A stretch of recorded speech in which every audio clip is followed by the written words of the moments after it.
What up? Welcome to Shawn and Maya in the morning on this TGI Mickey Ficky Friday, baby. It's the weekend, baby. It is a phenomenal weekend here in the Chi. 90-something degrees today. It's going to be wonderful. The bars are open. Patios are open. Restaurants are open. The city is back. It's jumping. And I'm so fired up about it. Guys, thanks for tuning in. I'm your boy, the Superback, Shawn Sierra. And we have a great show. We get started early. So let's not waste any time. Listen, if you're watching us on Facebook Live, well, then I guess you found us on Facebook now. You can also tweet the show. You can tweet us at SM_mornings or at SportsZone Chi, at SportsZone Chi, at CHI. Now, if you want to follow me, just me personally online, want to know what I did? Let me tell you what I did. Want to know what I did? Here's what I did. I made it nice and easy for you folks. Nice and easy. One handle for Facebook, Twitter, Instagram, Snapchat, the Snapper. All one handle at the Shawn Sierra. Here she comes, my co-host, the co-pilot in this insanity, the lovely, the incomparable, the one and only Maya Akai. What up, Maya? Hello, everyone. Happy Juneteenth. So I've decided to black out my background, and obviously in celebrating a very important day in American history, not just history for African Americans. So for everybody who is acknowledging and celebrating this day, thank you for celebrating. So yeah, great show. Lots of stuff to talk about. And of course, you can follow me on Facebook and Twitter at the Sports Chica, as it says right there on the screen. Or of course, you can find me on Facebook, Twitter, Instagram is Maya_Akai. Maya_Kai. There you go. There you go. Guys, we have a great show for you, but we need you to get interactive with us today. So do us a favor. If you want your voice to be heard, leave a question or comment on the post that you're watching. If you watch this on Facebook Live, which you should be, then you know what? You can just leave a question or comment on the post, and it'll pop up right on the screen. Unless it's really stupid, then I'm not going to put it up on the screen. But in other words, I don't anticipate any stupid questions or comments. So put it up there. I will put it up, and we'll talk about it. We'll incorporate your question or comment in the show. Now, we got a great show for you today. And, man, we get started early. 9:30, Bob Nightingale, one of the Major League Baseball insiders. He writes for USA Today. He's going to call in. We're going to talk about what is going on with baseball. Oh, my goodness. My goodness gracious. There's a lot going on. The union, the owners have a new proposal. The union has a new proposal. What's going on? Are we going to have baseball in 2020? That's what we're going to ask Bob Nightingale at 9:30. Then 10 o'clock, Jason Palmer, good friend of the program. He's going to call in. We're going to talk. You know what? Horse racing is a huge, huge event here in the States. And the Triple Crown has kind of been shuffled around a little bit, with the Kentucky Derby being pushed back to later in the year. And the Belmont Stakes happens tomorrow. That's going to be the first of the Triple Crown. So we're going to talk to Jason Palmer at 10 o'clock about the first leg of the Triple Crown this year, and that happens to be the Belmont Stakes. And then at 10 o'clock, we have a new guest to SportsZone Chicago. That's Jamar Harp. Jamar Harp he's actually a American football coach who is a soccer.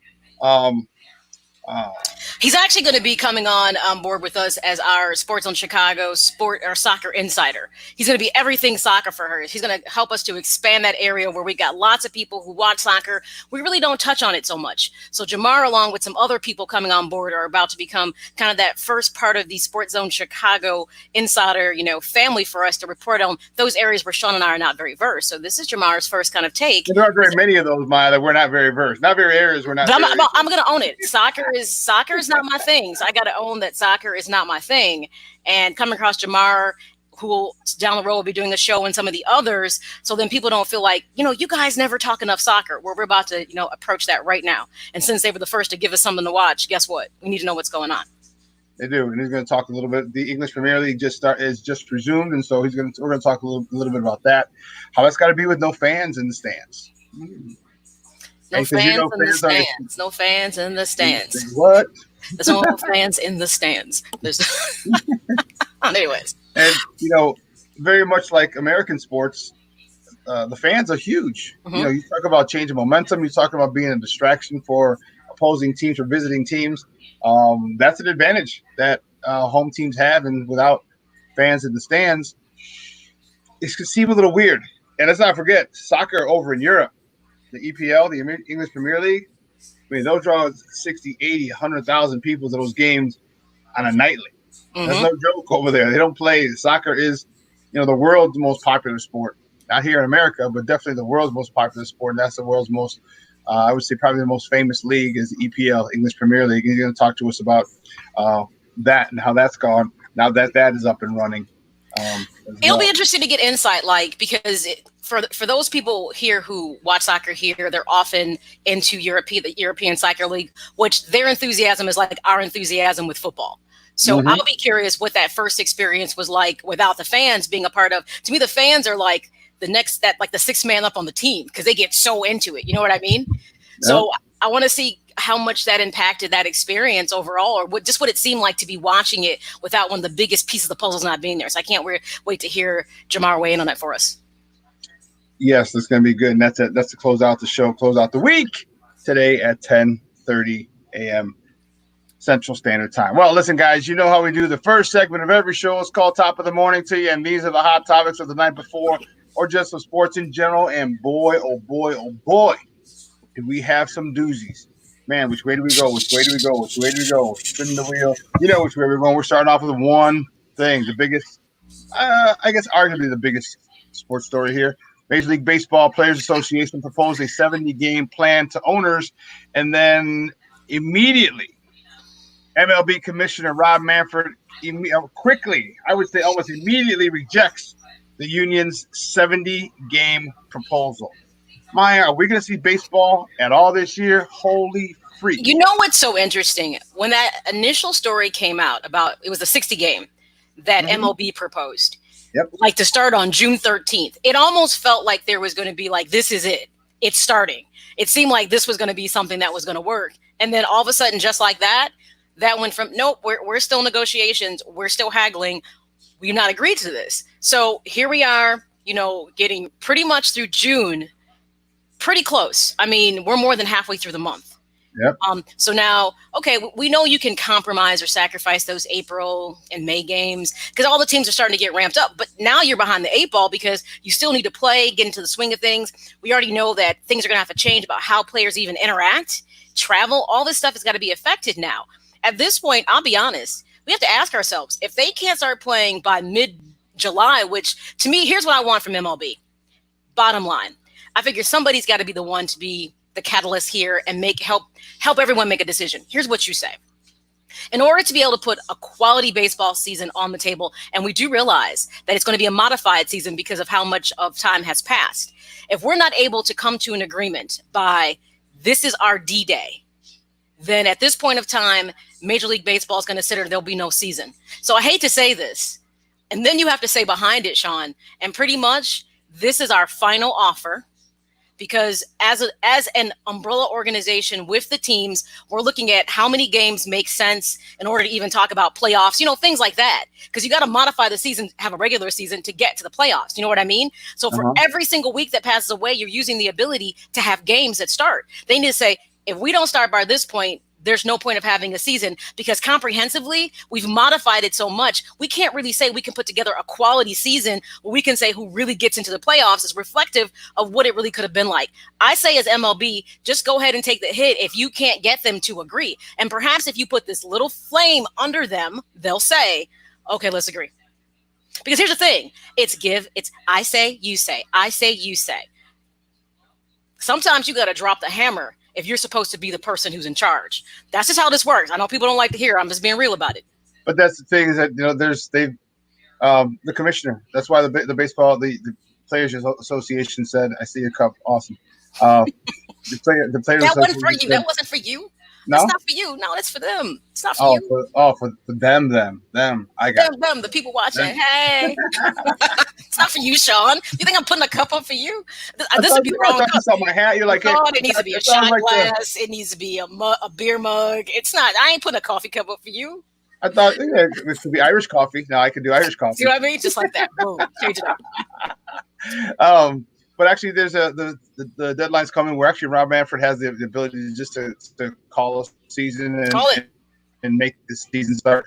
Give a start. No, not call. I mean, end it. I mean, he said, okay, the season's going to start at this particular point, and then both sides have to deal with it at that stage. So we're going to talk a little more with Bob Nightingale at the bottom of the hour about this. Yes. But here's, I'd go into this a little more, but we have other topics we got to get to. and we'll definitely have all our topics for or all our questions, all our questions for Bob Nightingale because he's a man. Mhm. He's one of like two or three Major League Baseball insiders that you go to for your information about baseball. And again, we're fortunate to have him as a contributor on a regular basis. So we're going to talk with him. And I'll tell you why Bob's opinion is so valuable. Besides the fact that he's a very respected USA Today writer, he's a MLB insider, but he's also, I think, the chairman for the Baseball Association, that chapter in Arizona. But he is a Hall of Fame voter. Baseball writer, yeah, baseball writer. Which means he's all about, baseball. Like, now they're the biggest elitist in any sport.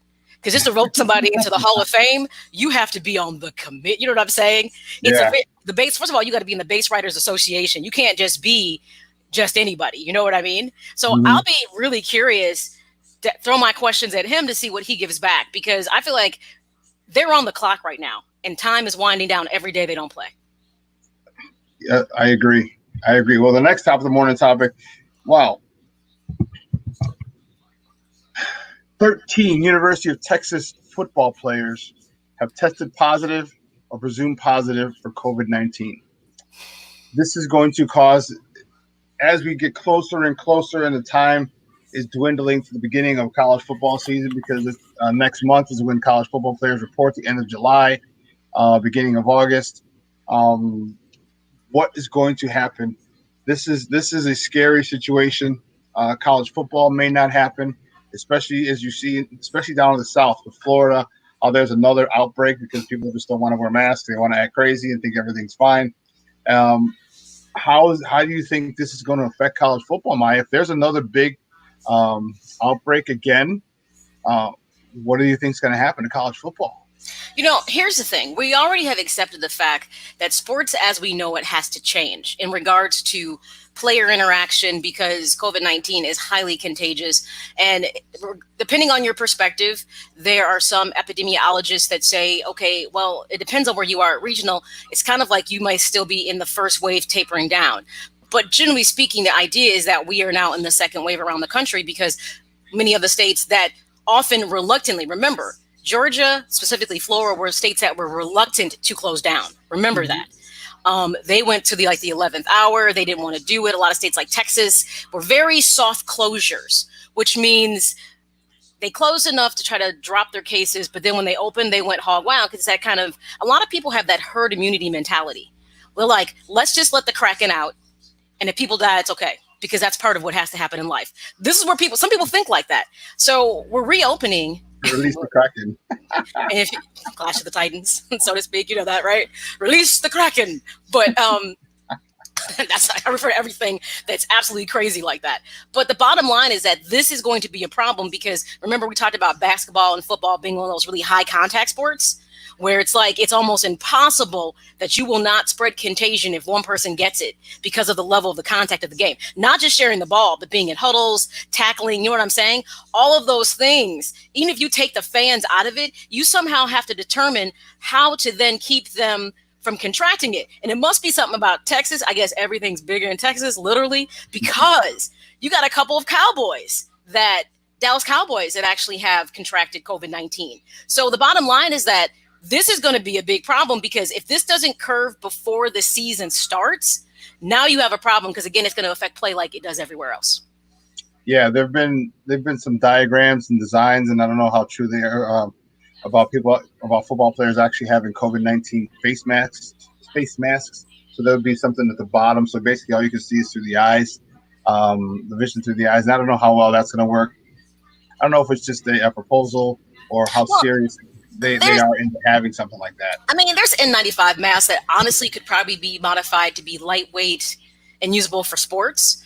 It still would be a huge inconvenience, like those people who have to wear the face mask when they break their nose. You know what I mean? So there's probably the high probability they can create something that's going to contain at least the release of droplets. But the other issue then, and also in just, inhaling something. But the other issue turns into, how do you put in safety precautions when people are not playing? There's human interaction everywhere.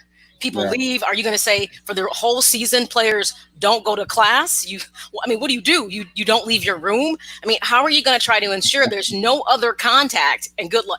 Good luck telling a whole bunch of college young men, we need you to sit, be quiet, and don't go anywhere. Just totally focus on football. We're talking, the attention Yeah. span isn't there. With a whole bunch of co-eds on campus. Yeah. But that's what I'm saying. So it isn't even so much just about trying to contain and make it safe on the field. It's about how can you make this work off the field. That's the other issue. Yeah. I don't know what's going to happen because here's the situation that if this happens at Alabama, this happens at a couple of the other major programs. I mean, do you just quarantine these people? Because I mean, now you really have to check everybody Shawn, on a consistent basis. Shawn, today is a day of language. We don't say these people, those people. No, you must be more. You must be concrete in your language today because it's Juneteenth and saying, "What do we do with these people?" Oh wow! Look at the time. Look at my watch. Actually, welcome to your new normal. So what I'm saying was, what do you do with the athletic teams? What do you do with the football teams? What do you do? Do you quarantine them? Do you what if there's an outbreak? You know, I understand that we have depth charts, but what if a couple of people, you know, one or two people in those depth charts are infected? We talked about how that affects the overall quality of the game. Yeah. So it's gonna have a consequence to it. So I'm not sure what I'd like to see for college football or even the NFL at this stage. You know, NFL is so much different because the difference between 1 and 2 is usually the drop off is very big. College, yes.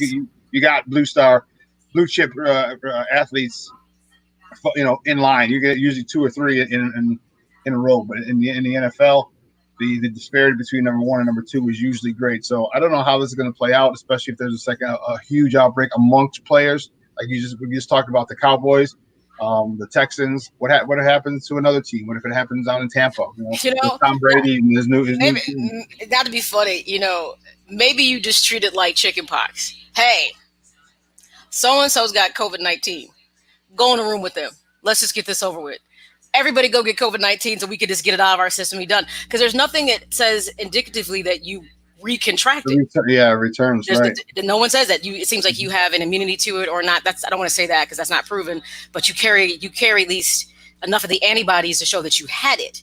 So maybe they need to treat it like chickenpox. Everybody just go get COVID and then we could be done with it. I'm totally joking. No one should intentionally go get COVID. I'll say that and all of a sudden you'll see like a spike of people intentionally getting it. But Maya said, "Go get it," so we decided to go get it. No. So I'm being facetious about it. It presents a real problem. And I think the bigger issue is we haven't had a way to really analyze this from even a professional sports standpoint. So we really don't know what to anticipate it with because outside of Major League Soccer, which we'll talk with Jamar a bit about, we don't know how this works because we have no one put anything into place to say, okay, if people are smart, they'll pay attention to what's happening with MLS. So then they can turn around and say, they did this and this worked. But based on they said this part they struggled with. So now everybody can try to start making contingency plan or change maybe how they plan on interacting based on at least one league that's tried to restart and the issues or setbacks and successes that they had in that process.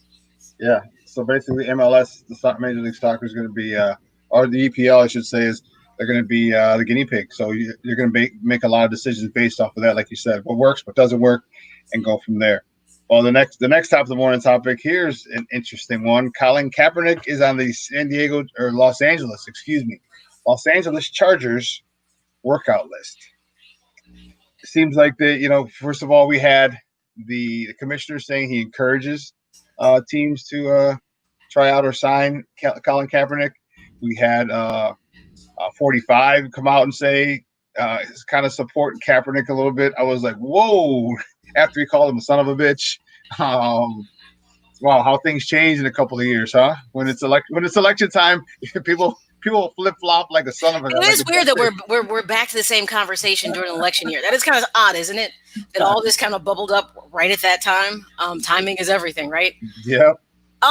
Again, you know how I feel. I feel most of the stuff we're seeing in regards to Kaepernick.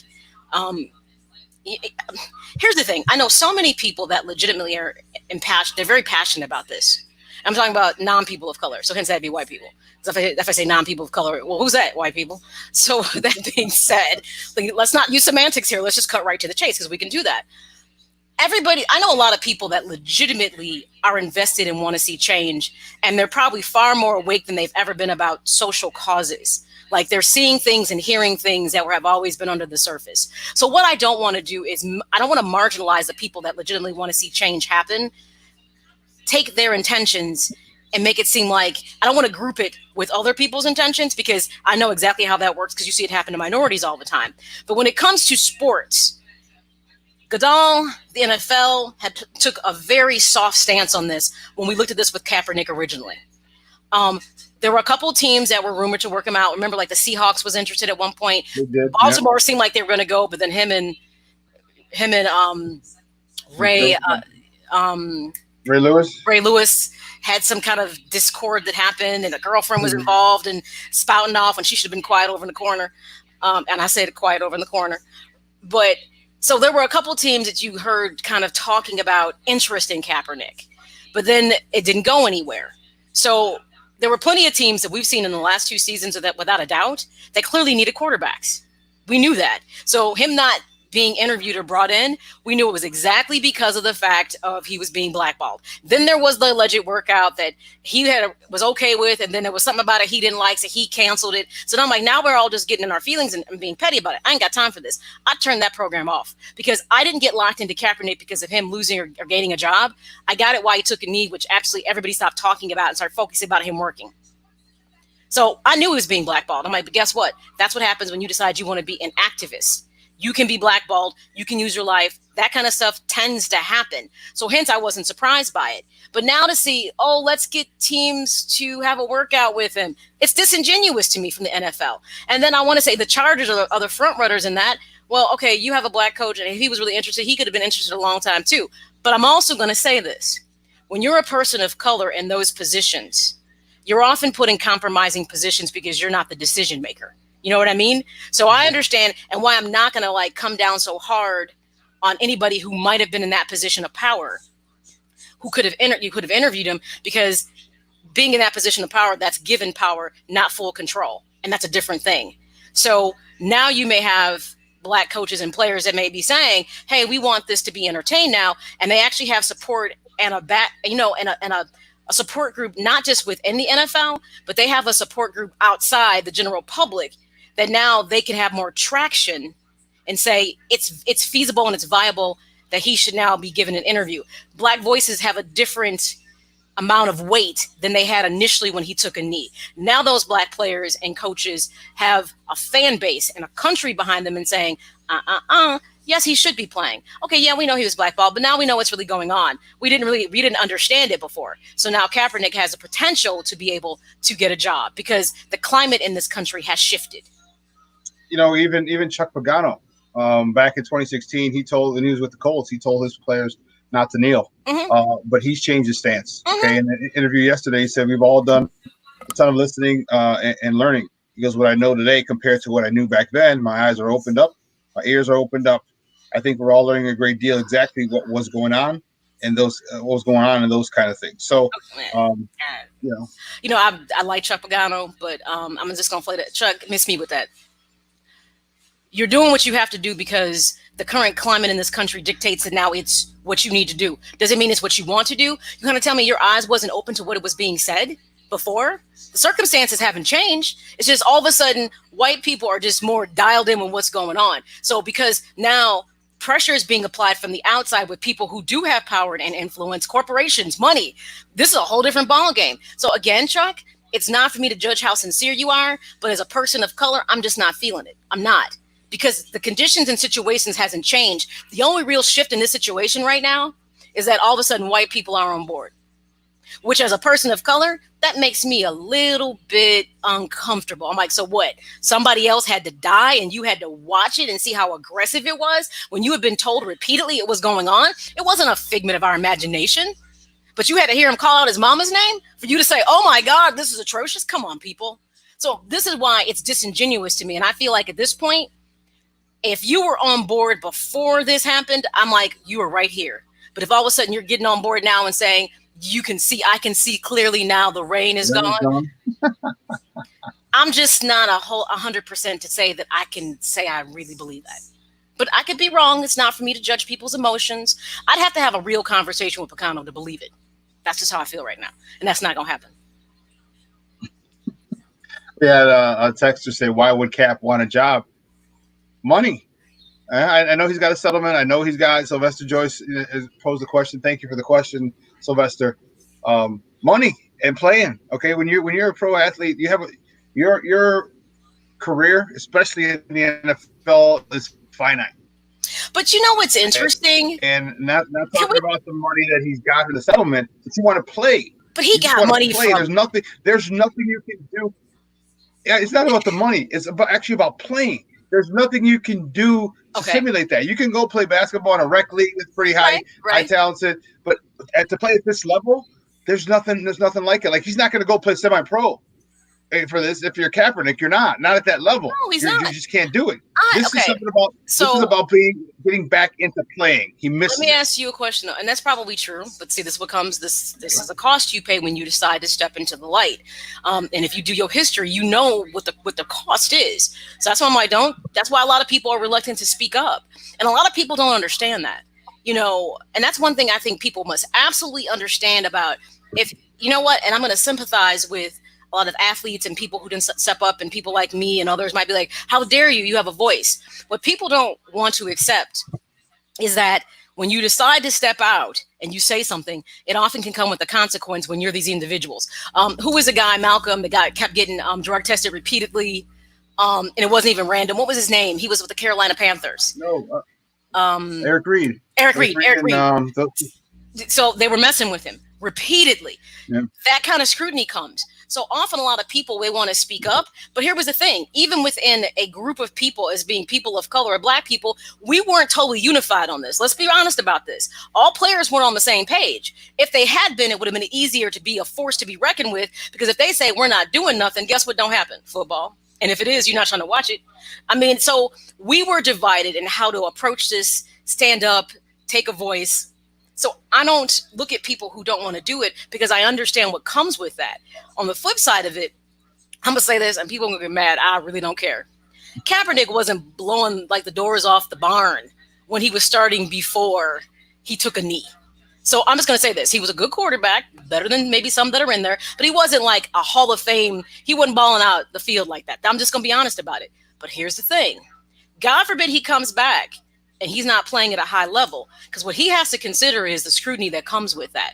Is he ready for the scrutiny when he walks on the field? If his play sucks, if he's looking like Mike Glennon, which would be a real big stretch, but I'm just saying that's going to come with scrutiny. What I want to put aside is, yes, he was a good quarterback, but he wasn't like off the chain like people talk about him. All of a sudden, the legend of Kaepernick has gotten better than what his skill set was indicative of.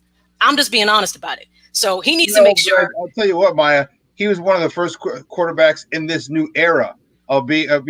What has he done? The RPO package that they have for him, that was ahead of its time. That's Okay. what got him that's what got him in the 49ers. I don't to the Super disagree. Bowl. Okay, Shawn, I don't disagree with that. But we can't live in the moment. He has to live in the here and now, because after him has come the likes of Lamar Jackson, and there's just so many. I mean, Russell and Russell. So don't get me wrong. It's always Mahomes. interesting when Mahomes, when you are the benchmark player, it's one thing. But we can't live in the moment, because we've seen others come behind him and amaze us in other ways. I'm just saying for his own, I'm just calling it like I see it. He was a good player, but the legend of Kaepernick is bigger than the skill set that existed. I'm just going to say that. It got bigger, and it kept getting bigger and bigger. Like, people start talking about like he was Hall of Fame, and how could he not be playing? I'm like, pump the brakes. Now you're taking two arguments and you're merging them together, and they shouldn't be there. He was a good quarterback, but the way you're talking about his skill set is well above where I felt it was. But at the same time, he needs to make sure he's ready to come back to the game, because he's been removed from it so long. And there's been some shifts since he's been gone. So he also has to make sure he's ready. Yeah, well, listen, we got to take a quick break. We have the guy coming up next right after the break, Bob Nightingale from USA Today. We have a lot to talk about with this, so don't go anywhere, folks. Keep it locked right here. Shawn and Maya in the morning on SportsZone Chicago. Wicked Loans presents the Sports Class, driven by Jeep on 1330 and 95.9 The Zone. On Thursday, Dr. Anthony Fauci said that for the NFL to get underway this season, players should really be in a bubble. NFL chief medical expert Dr. Alan Sills told ESPN. The game and the activity in the game is one small part of the overall week experience for NFL players, coaches, and that whole ecosystem of people that are around each other. So there are certainly a lot of things that we can do to take care of each other outside of the game field or the practice field. And there are also some things that we're working on to mitigate risk on the field itself. but I think it illustrates the point that it's a challenge for a sport like ours where physical distancing is just really not possible when we're actually playing the game. NASCAR set for a weekend at Talladega. The Xfinity Series races Saturday afternoon, the Cup Series Sunday afternoon. Denny Hamlin, the winner last week at Homestead, Miami. It'll be Martin Truex Jr. starting in the pole position. No monthly payments for 90 days, 0% APR for 84 months. Details at Jeep.com. The Sports Flash is driven by Jeep. Truck Sanders, 1330-95.9 The Zone. Hi, this is Jay Farner, CEO of Rocket Mortgage. Making the right financial decisions has never been more important. We can help guide you to those right decisions now when they matter most. Mortgage rates are near historic lows, so when you call 8338-ROCKET or visit us at rocketmortgage.com to start your refinance, you'll be well on your way to saving money every month. The rate today on our 30-year fixed-rate mortgage is 3.375%, APR 3.59%. Right now could be a great time for you to take some positive financial steps forward with a cash-out refinance from Rocket Mortgage, which could give you the boost that you're looking for. In addition, we may be able to help you refinance with little or no out-of-pocket costs. At Rocket Mortgage, we're committed to every client, every time, no exceptions, no excuses, giving you the best mortgage experience. Call us today at 8338-ROCKET or go to rocketmortgage.com to learn more. Rates subject to change. Pay 1.875% fee to receive this discounted rate. Call for cost information and conditions. Equal housing lender. Licensed in all 50 states. NMLS number 3030. Welcome back to Shawn and Maya in the morning on SportsZone Chicago. We got to get to our next guest because he is busy. He's already put out a couple of articles in the last couple hours, and who knows what's going on. So we got to get to him. He's a good friend of the program. He is the man when it comes to Major League Baseball action. He writes for USA Today Sports. He's an MLB columnist. He's at Major League MLB Network Insider, Baseball Writers Association, Arizona chapter chairman. He is a Hall of Fame voter, and he's our friend. You can find him on Twitter at B Nightingale. Guys, just welcome back to Shawn and Maya. Bob Nightingale. Bob, welcome back. Thanks for your time this morning. Yeah, my pleasure. Thanks, Shawn. Thanks, Mike. Hey, we're going to keep you short because I know there's so much going on. I just saw you had a couple of articles you put out in the last hour or so. Man, you're busy. So let's get right to it. The union proposed a 70-game schedule, and the owner said no almost immediately, so quickly. What happened, and where are we standing with this? Where's it going to go? Well, the owners will probably come up with a counter proposal today, maybe around 62 games. I'm not sure they'll go any higher. 64 tops, but more likely 62. And stop there and tell the union this is our deal. If you don't like it, we'll have Rob Manfred, the commissioner, will just mandate a season. It could be as low as 50 to 54 games. So with that season, what are we talking about? A full prorated salary? Because I know that's one of the big issues. 64, so full prorated salary for whatever the owners decide. Yeah, and so they already agreed to that, which the players wanted all along. And so once they have an agreement, they'll have about 10 days before starting spring training, 7 days to show up, 3 days of testing, and then start the season sometime that third week of July. Bob, is there a legitimate timeline where the quality of the season is compromised? Because now we're talking about, those April and May games. Okay, teams are kind of getting into the swing of things. But by June and July is when you feel like real baseball kind of hits its stride. So now we're getting into what is kind of like, to me, the core of what the season is. Is there a point where you're like, too much time has passed and the regular season is not probably even that indicative of what the playoffs would even look like? Well, at least if they have 60 games, 65, I think people can, accept that as a real season. Anything less, I think people just think it's a marketing gimmick. But yeah, with a 16 teams in the playoffs, such a short season, anything can happen, and we're gonna have a few flukes to make the playoffs. Guys, we're joined by Bob Nightingale, baseball insider for USA Today, talking a little MLB action right here on Sunday night in the morning in SportsZone Chicago. Is there any conversation about it this time? So soccer is the first real kind of sport to get started, so we don't know kind of how that's worked out. We're hearing more about MLB, about money and games. Is there any conversation about how they're going to institute the season and what protocols might be put in place to keep the players safe, and will fans be even involved in the game? Yeah, they'll have testing several times a week. I'm not sure they'll do it every day, Maya, but they'll do a lot of it. Just certain people be allowed in the stadium. No fans. I don't think there'll be fans be allowed the entire season. At one point, I thought they'd be allowed late in the year. I don't think so now. Teams aren't really traveling their own geographical area, so no cross-country flights, no press conferences, anything like that. I think right now, if you interview players and management people, all the Zoom calls. So what would happen? Is there going to be keep a big taxi squad? Because if someone gets test positive, okay, you're going to have to be able to bring somebody up, but they're going to have larger teams to begin with, a bigger roster to start with, and then a taxi squad then, because they're going to need it, because we just see what's happening in Texas with some of the NFL players. We see what's happening in Florida. We were going to have somebody test positive at some particular point. How are they going to be able to keep the talent around and replace that so quickly? Yeah, they're going to have about a 30-man taxi squad. So you'll have a 30-man roster anyway to start with, and about 30 minor leaguers, playing within 100 miles of the city.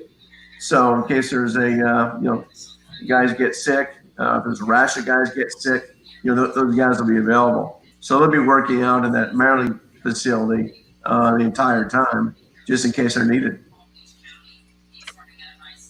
This is obviously unbelievable circumstances. Will there be an asterisk, would you say, for a World Series champion? Because that's what baseball wants. They need a World Series champion this year. They definitely don't want to have anything like '94, where this is done. What's going to happen, and how is the World Series champion going to go down in history? Well, I think it's at least a 60-game season.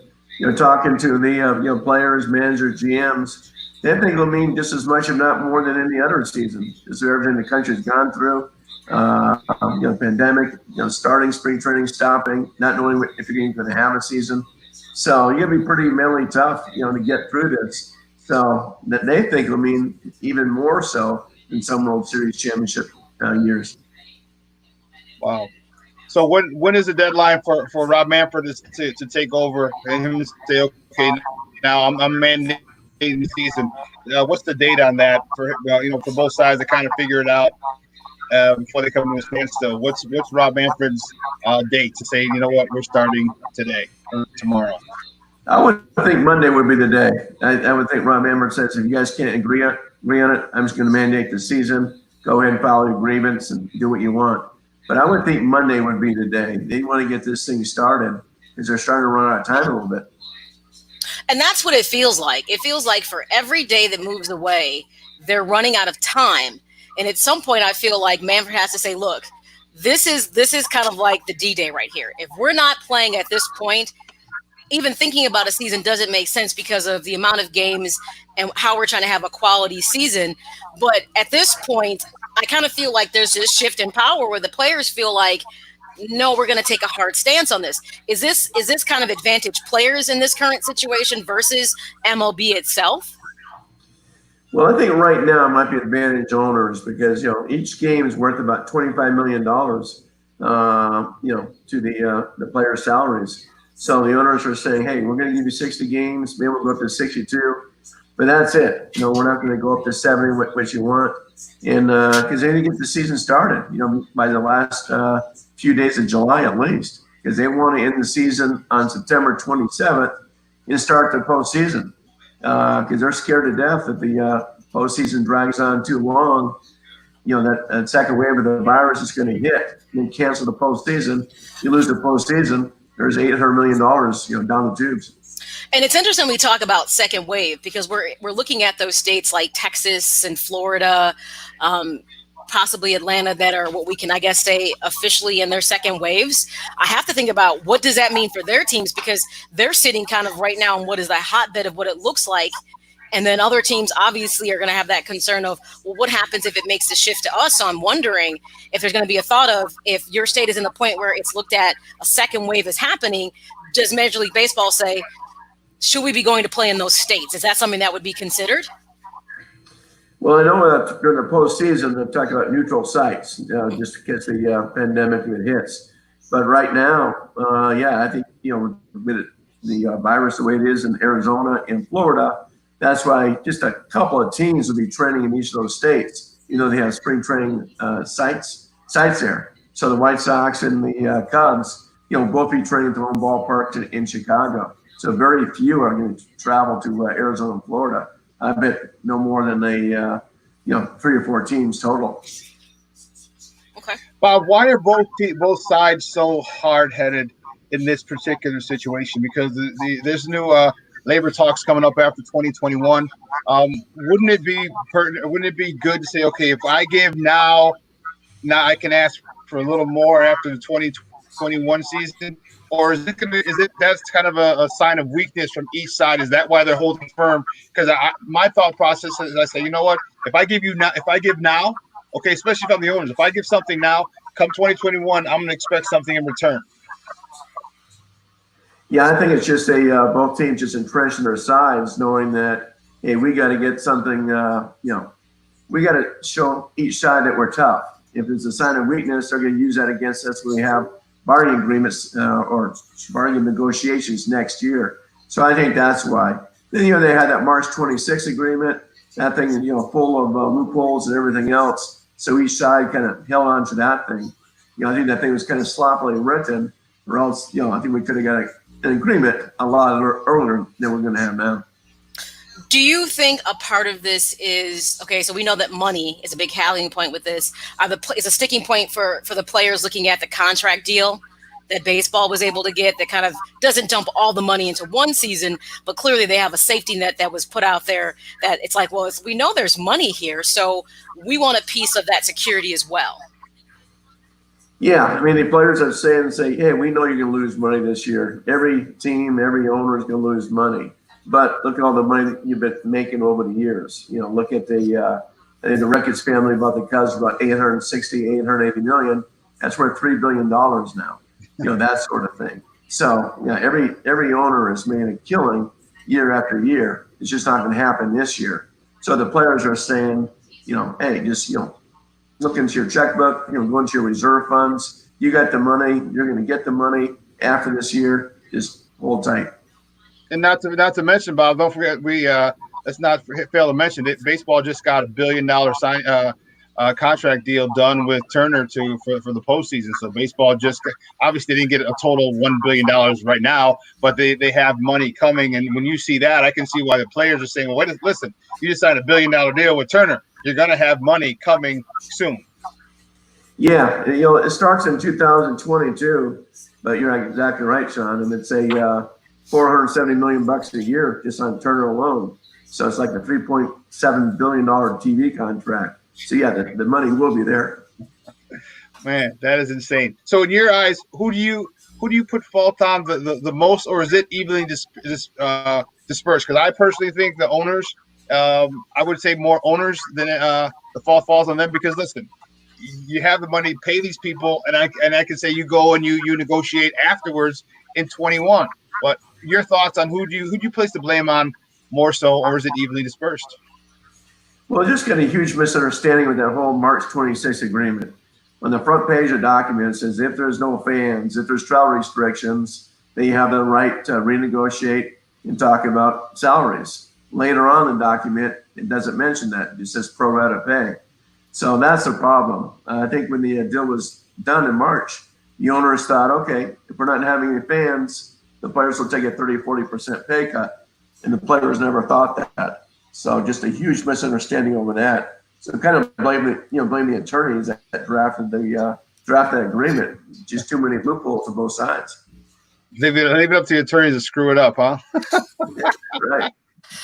It's so interesting. So when you look at, if we're able to get a baseball season going here, it's going to look like nothing that we're used to. Do you think coming out of quarantine, out of these negotiations to start the season, is there any team you think like this team is probably the most ready because of either they had players in place, not too many new moving parts, they're kind of set in. So granted, not the same spring training or things that would happen, but they're the most likely that should be the best prepared for this MLB season. Well, you would think more of the veteran teams, are going to be more prepared just because they don't need the stay together type thing. They don't need to build a cohesive clubhouse. They've been around and they know each other. Obviously, no team benefits more than the Houston Astros because they were kind of melting down during the spring training with all the fans booing and all the scrutiny. Now with no fans, really no media, they're home free. So yeah, no one's going to benefit like the Astros.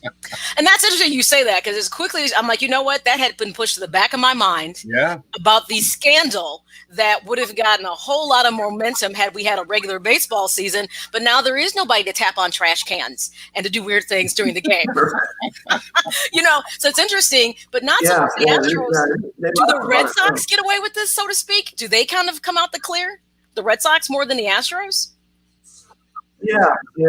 The Red Sox, just because no one really talks about them because it's the Astros. Even when the Yankees now, there's some things coming up, but it's going to follow the Astros the whole time. But yeah, they know that they now no one can say a thing, no one's going to boo at anything. Talking to Dusty Baker just the other day, he says it's the best thing that can happen to us. If they don't want a pandemic, obviously, but with no fans, no booing, and now they can just play baseball. So they may be the favorite to get back to the World Series. Last question before we let you go. So we always want to hear about, we obviously here in Chicago, but we love hearing an outsider's view, a national perspective on our White Sox. You see, mine's got a mug, I got my hat. We're diehard, unapologetic White Sox fans, and I don't care who knows it. Your thoughts on the White Sox once the season gets going, and I'm saying that with a whole big sense of optimism. How good is their chance to go deep in the playoffs, because they have a lot of young talent? They had a good year last year. They have a couple of new additions in the rotation.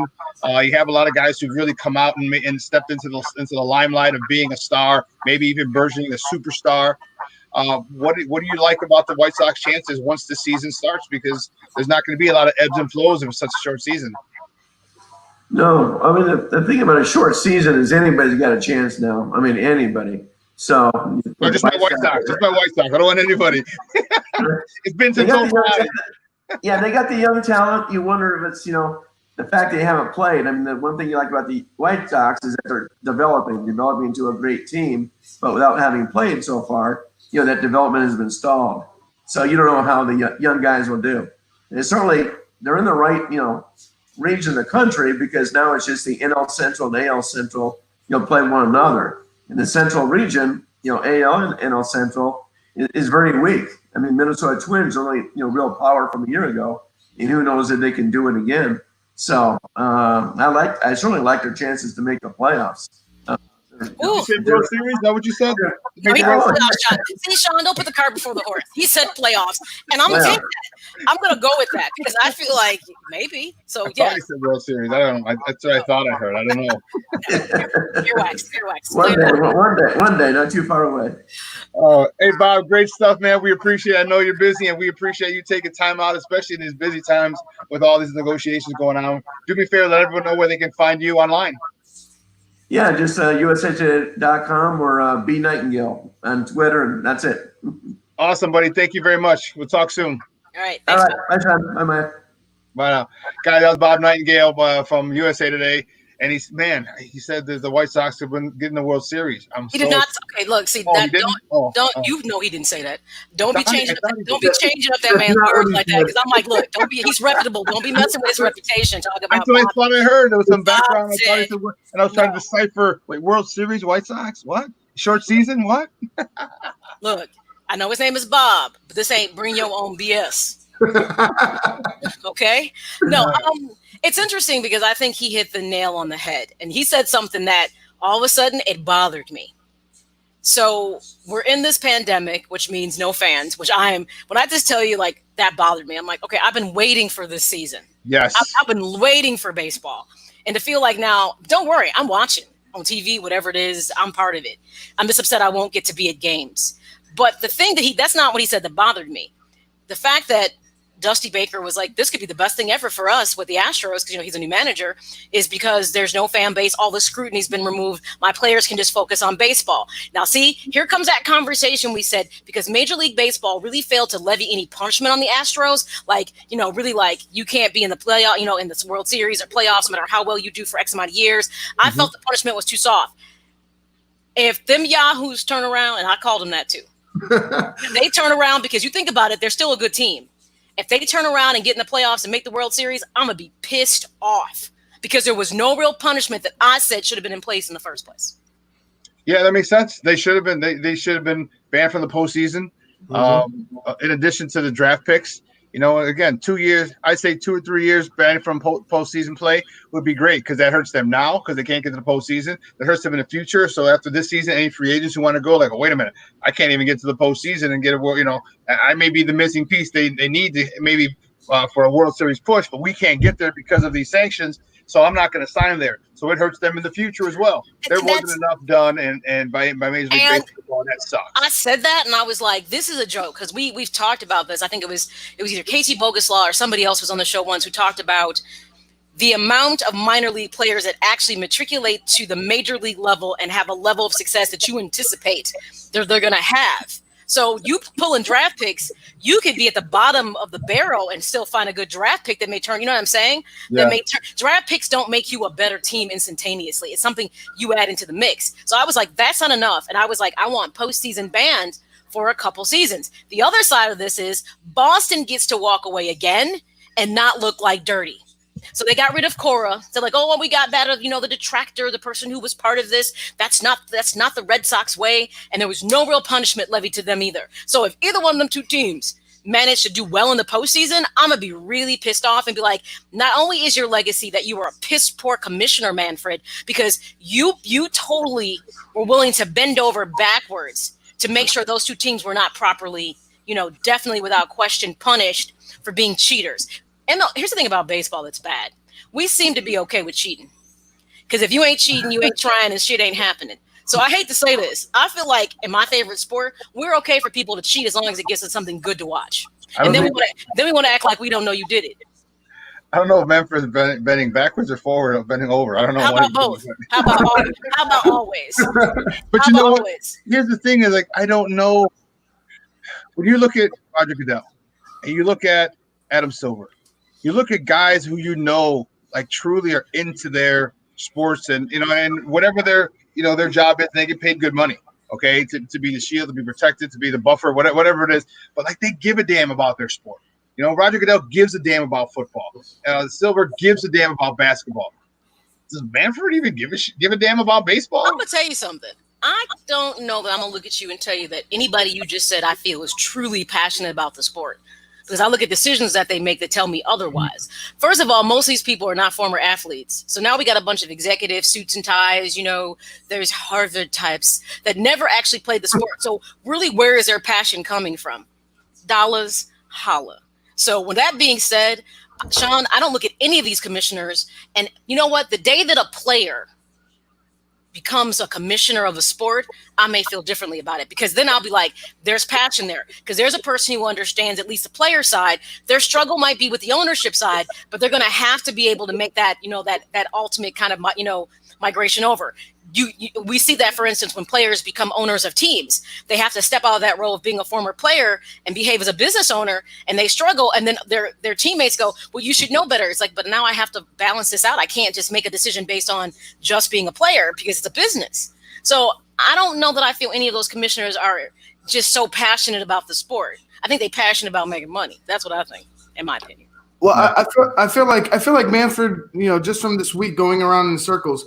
We're gonna play. We're not gonna play. We're gonna play, and then I'm gonna reject your offer. You know what I mean? Like I feel like he's just he's obviously a puppet, but it's even more to the extreme because he's pretty much just speaking for the owners, like literally word for word. I don't think he really has any type of say himself in what's going to happen with this season or what's going to happen with the rule changes or what's going to happen with the CBA. I think he literally is just relaying the message.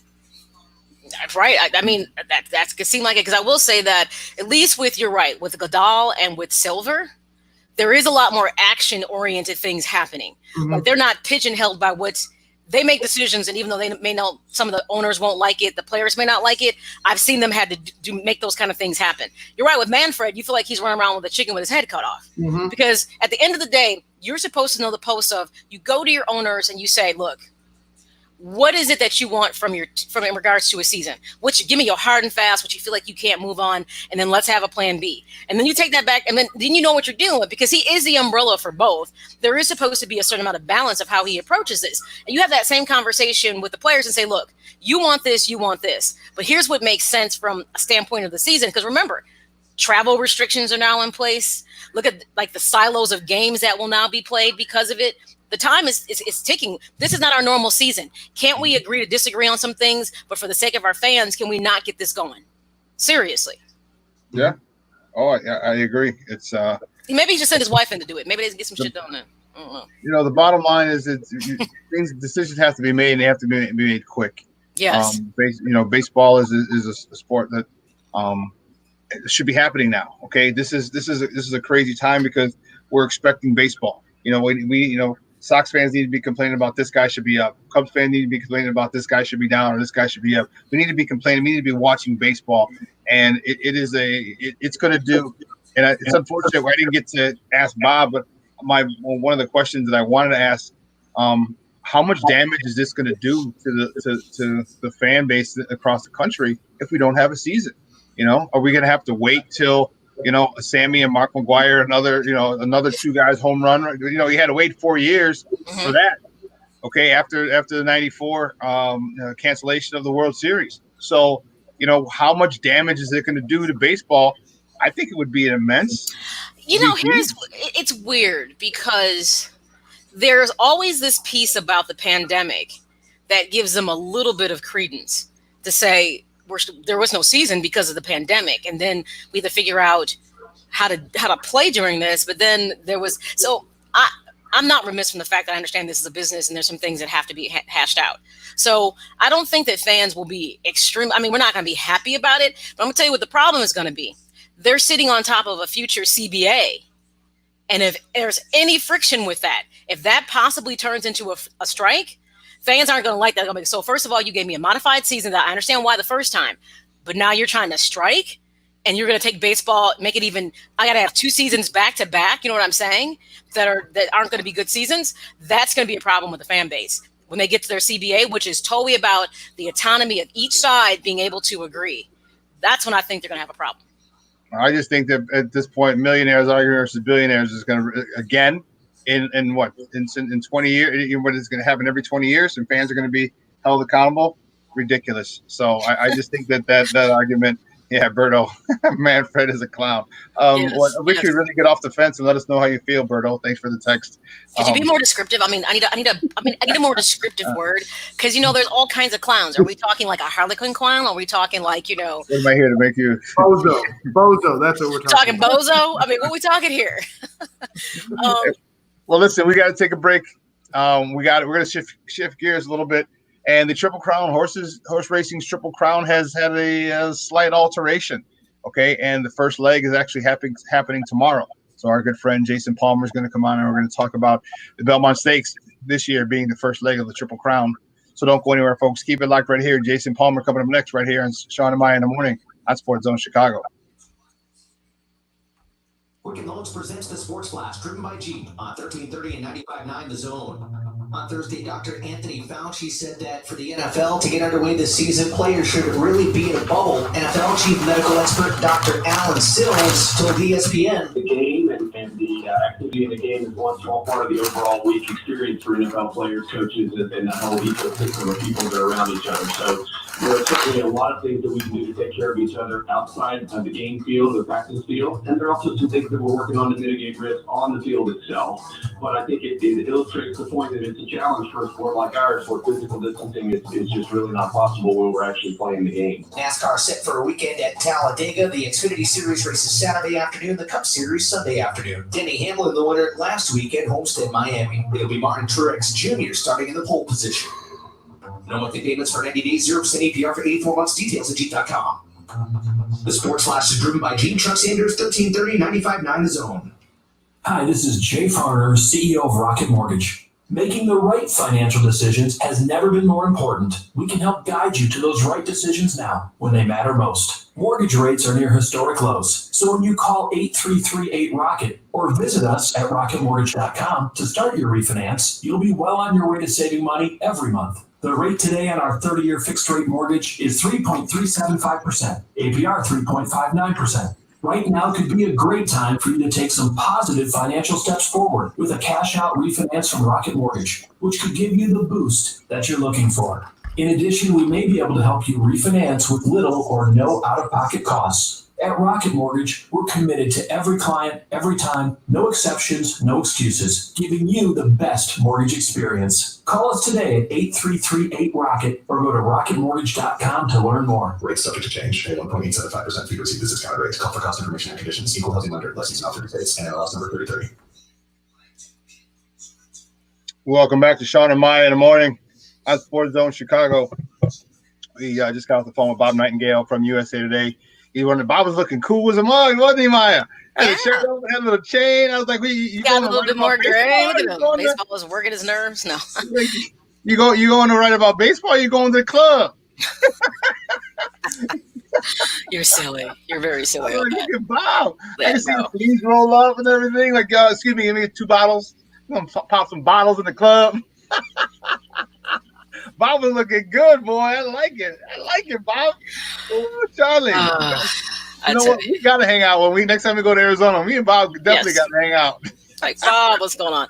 Yeah, if anybody knows where this is shifting to, it's gonna be it's Bob Nightingale, and it's unfortunate, but we'll see what happens. I have to say, I'm waiting. I'm legitimately waiting on pins and needles, man. I'll be honest. I care less about the NBA season coming back, and I clearly care more about obviously baseball. There.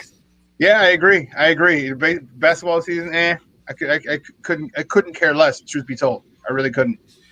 With baseball season, because of high expectations, man, we're fired up, and now we're, if this doesn't happen, it's gonna be like '94 when the Sox were one of the best teams. Were penciled to get in again and get to the World Series against the Expos. Man, those were the two front runners, I should say. Mm-hmm. So we'll see. But listen, our next guest. Speaking of things that are all jacked up, horse racing's Triple Crown is jacked up. Okay, this is still going to happen this year. Don't get it wrong. However, it's a little bit of a makeover. The Kentucky Derby was scheduled May 2nd was the first, and it got postponed, so it's going to go to September 5th. And now the Belmont Stakes is going to be the first leg of the Triple Crown. We're going to talk to our next guest, who's a good friend of the program, and he's coming on board with SportsZone Chicago with his own show, which we're looking forward to talking to. He's a good friend of the program. You can find him on Twitter at Jaycoyden. That's JayCoyden. Guys, welcome back to Shawn and Maya. Jason Palmer. Jason, what's up, Papa? Look at you. Yeah, man. Where you looking? Look at that T-shirt. Yeah, I see it. Yeah. Hey, man, I lost 25 pounds, so I think I need to go down to a medium, man. Oh, you want a medium now, huh? I want a medium now, man. I got to go down, man. Shawn got me drinking that essential water and working out. Now I'm losing this weight. I need some more clothes, man. Hey, you're welcome. What are you going to do, huh? What are you going to do? Yeah, I was inspired yesterday. Wednesday, Maya was talking about getting her suntan on. So it's a nice 85 degrees out here. The sun is out. So I said, I'm going to come on the deck and give me a Maya tan. Hey, I'm telling you, and it's getting better every day. I'm telling you. There you go. There you go. When I'm driving, I have to take off my sunglasses because I'll get that line right here. On one side, right. On one side, man. Yes. That Midwestern tan. Yes. There you go. I have to take my sunglasses off. And I don't look cool. I ain't pimping in the caddy. Come on, man. You got to have sunglasses when you're driving the caddy and roll it down. And it got the Bosey system banging. Come on, man. You know what I'm talking about. All right, so Jason, you and I, you're probably a little bit more passionate about horse racing than I am. I mean, I watch it too, and I was a little bummed because I made a mental note when the Kentucky Derby didn't happen. For many people, it's the fanfare of going to the Derby and the women wearing their hats. We're talking about a long-standing, sundresses. It's a long-standing tradition, even for people who are not necessarily big horse racing fans. Right. And that was the first part of the Triple Crown that was removed, obviously, because it was a midst of most states being and having stay-at-home orders in quarantine. So now we are fast forward, and we're going to the Belmont Stakes instead. Talk a bit about that change and what this does for horse racing overall. Well, I mean, 2020 continues to be a topsy-turvy year. What's up is now down. What was right is now left. Horse racing, just like baseball, has seen a decline in terms of their fans and in terms of people coming out of the track. And the Kentucky Derby is usually, I call it International Gamblers Day. My last $2 day. It's the day everybody can put a bet in, just for fun. but it generates so much money for this industry. It generates a lot of interest in horse racing in the industry itself. And, to have to be postponed like that is definitely a disruption, but they are adjusting as best they can and they're getting people out. So they basically flipped how the races are being run. So for those who don't know, usually part of the Triple Crown Series, you start with the Kentucky Derby, then you do the Preakness, and then you do the Belmont Stakes last. Well, this time they're flipping it all around so that we got the Belmont Stakes is going to be first, starting tomorrow. Then you're going to have the Kentucky Derby is actually going to be the second leg. That's going to be in September. And then in October, we'll go to the Preakness. So things are definitely topsy-turvy here. But the horses are still going to be the horses. The jockeys are going to be the jockeys. But a lot of different techniques here. The trainers, how they train the horses. That's going to be a big key now because they haven't been able to have the races during COVID.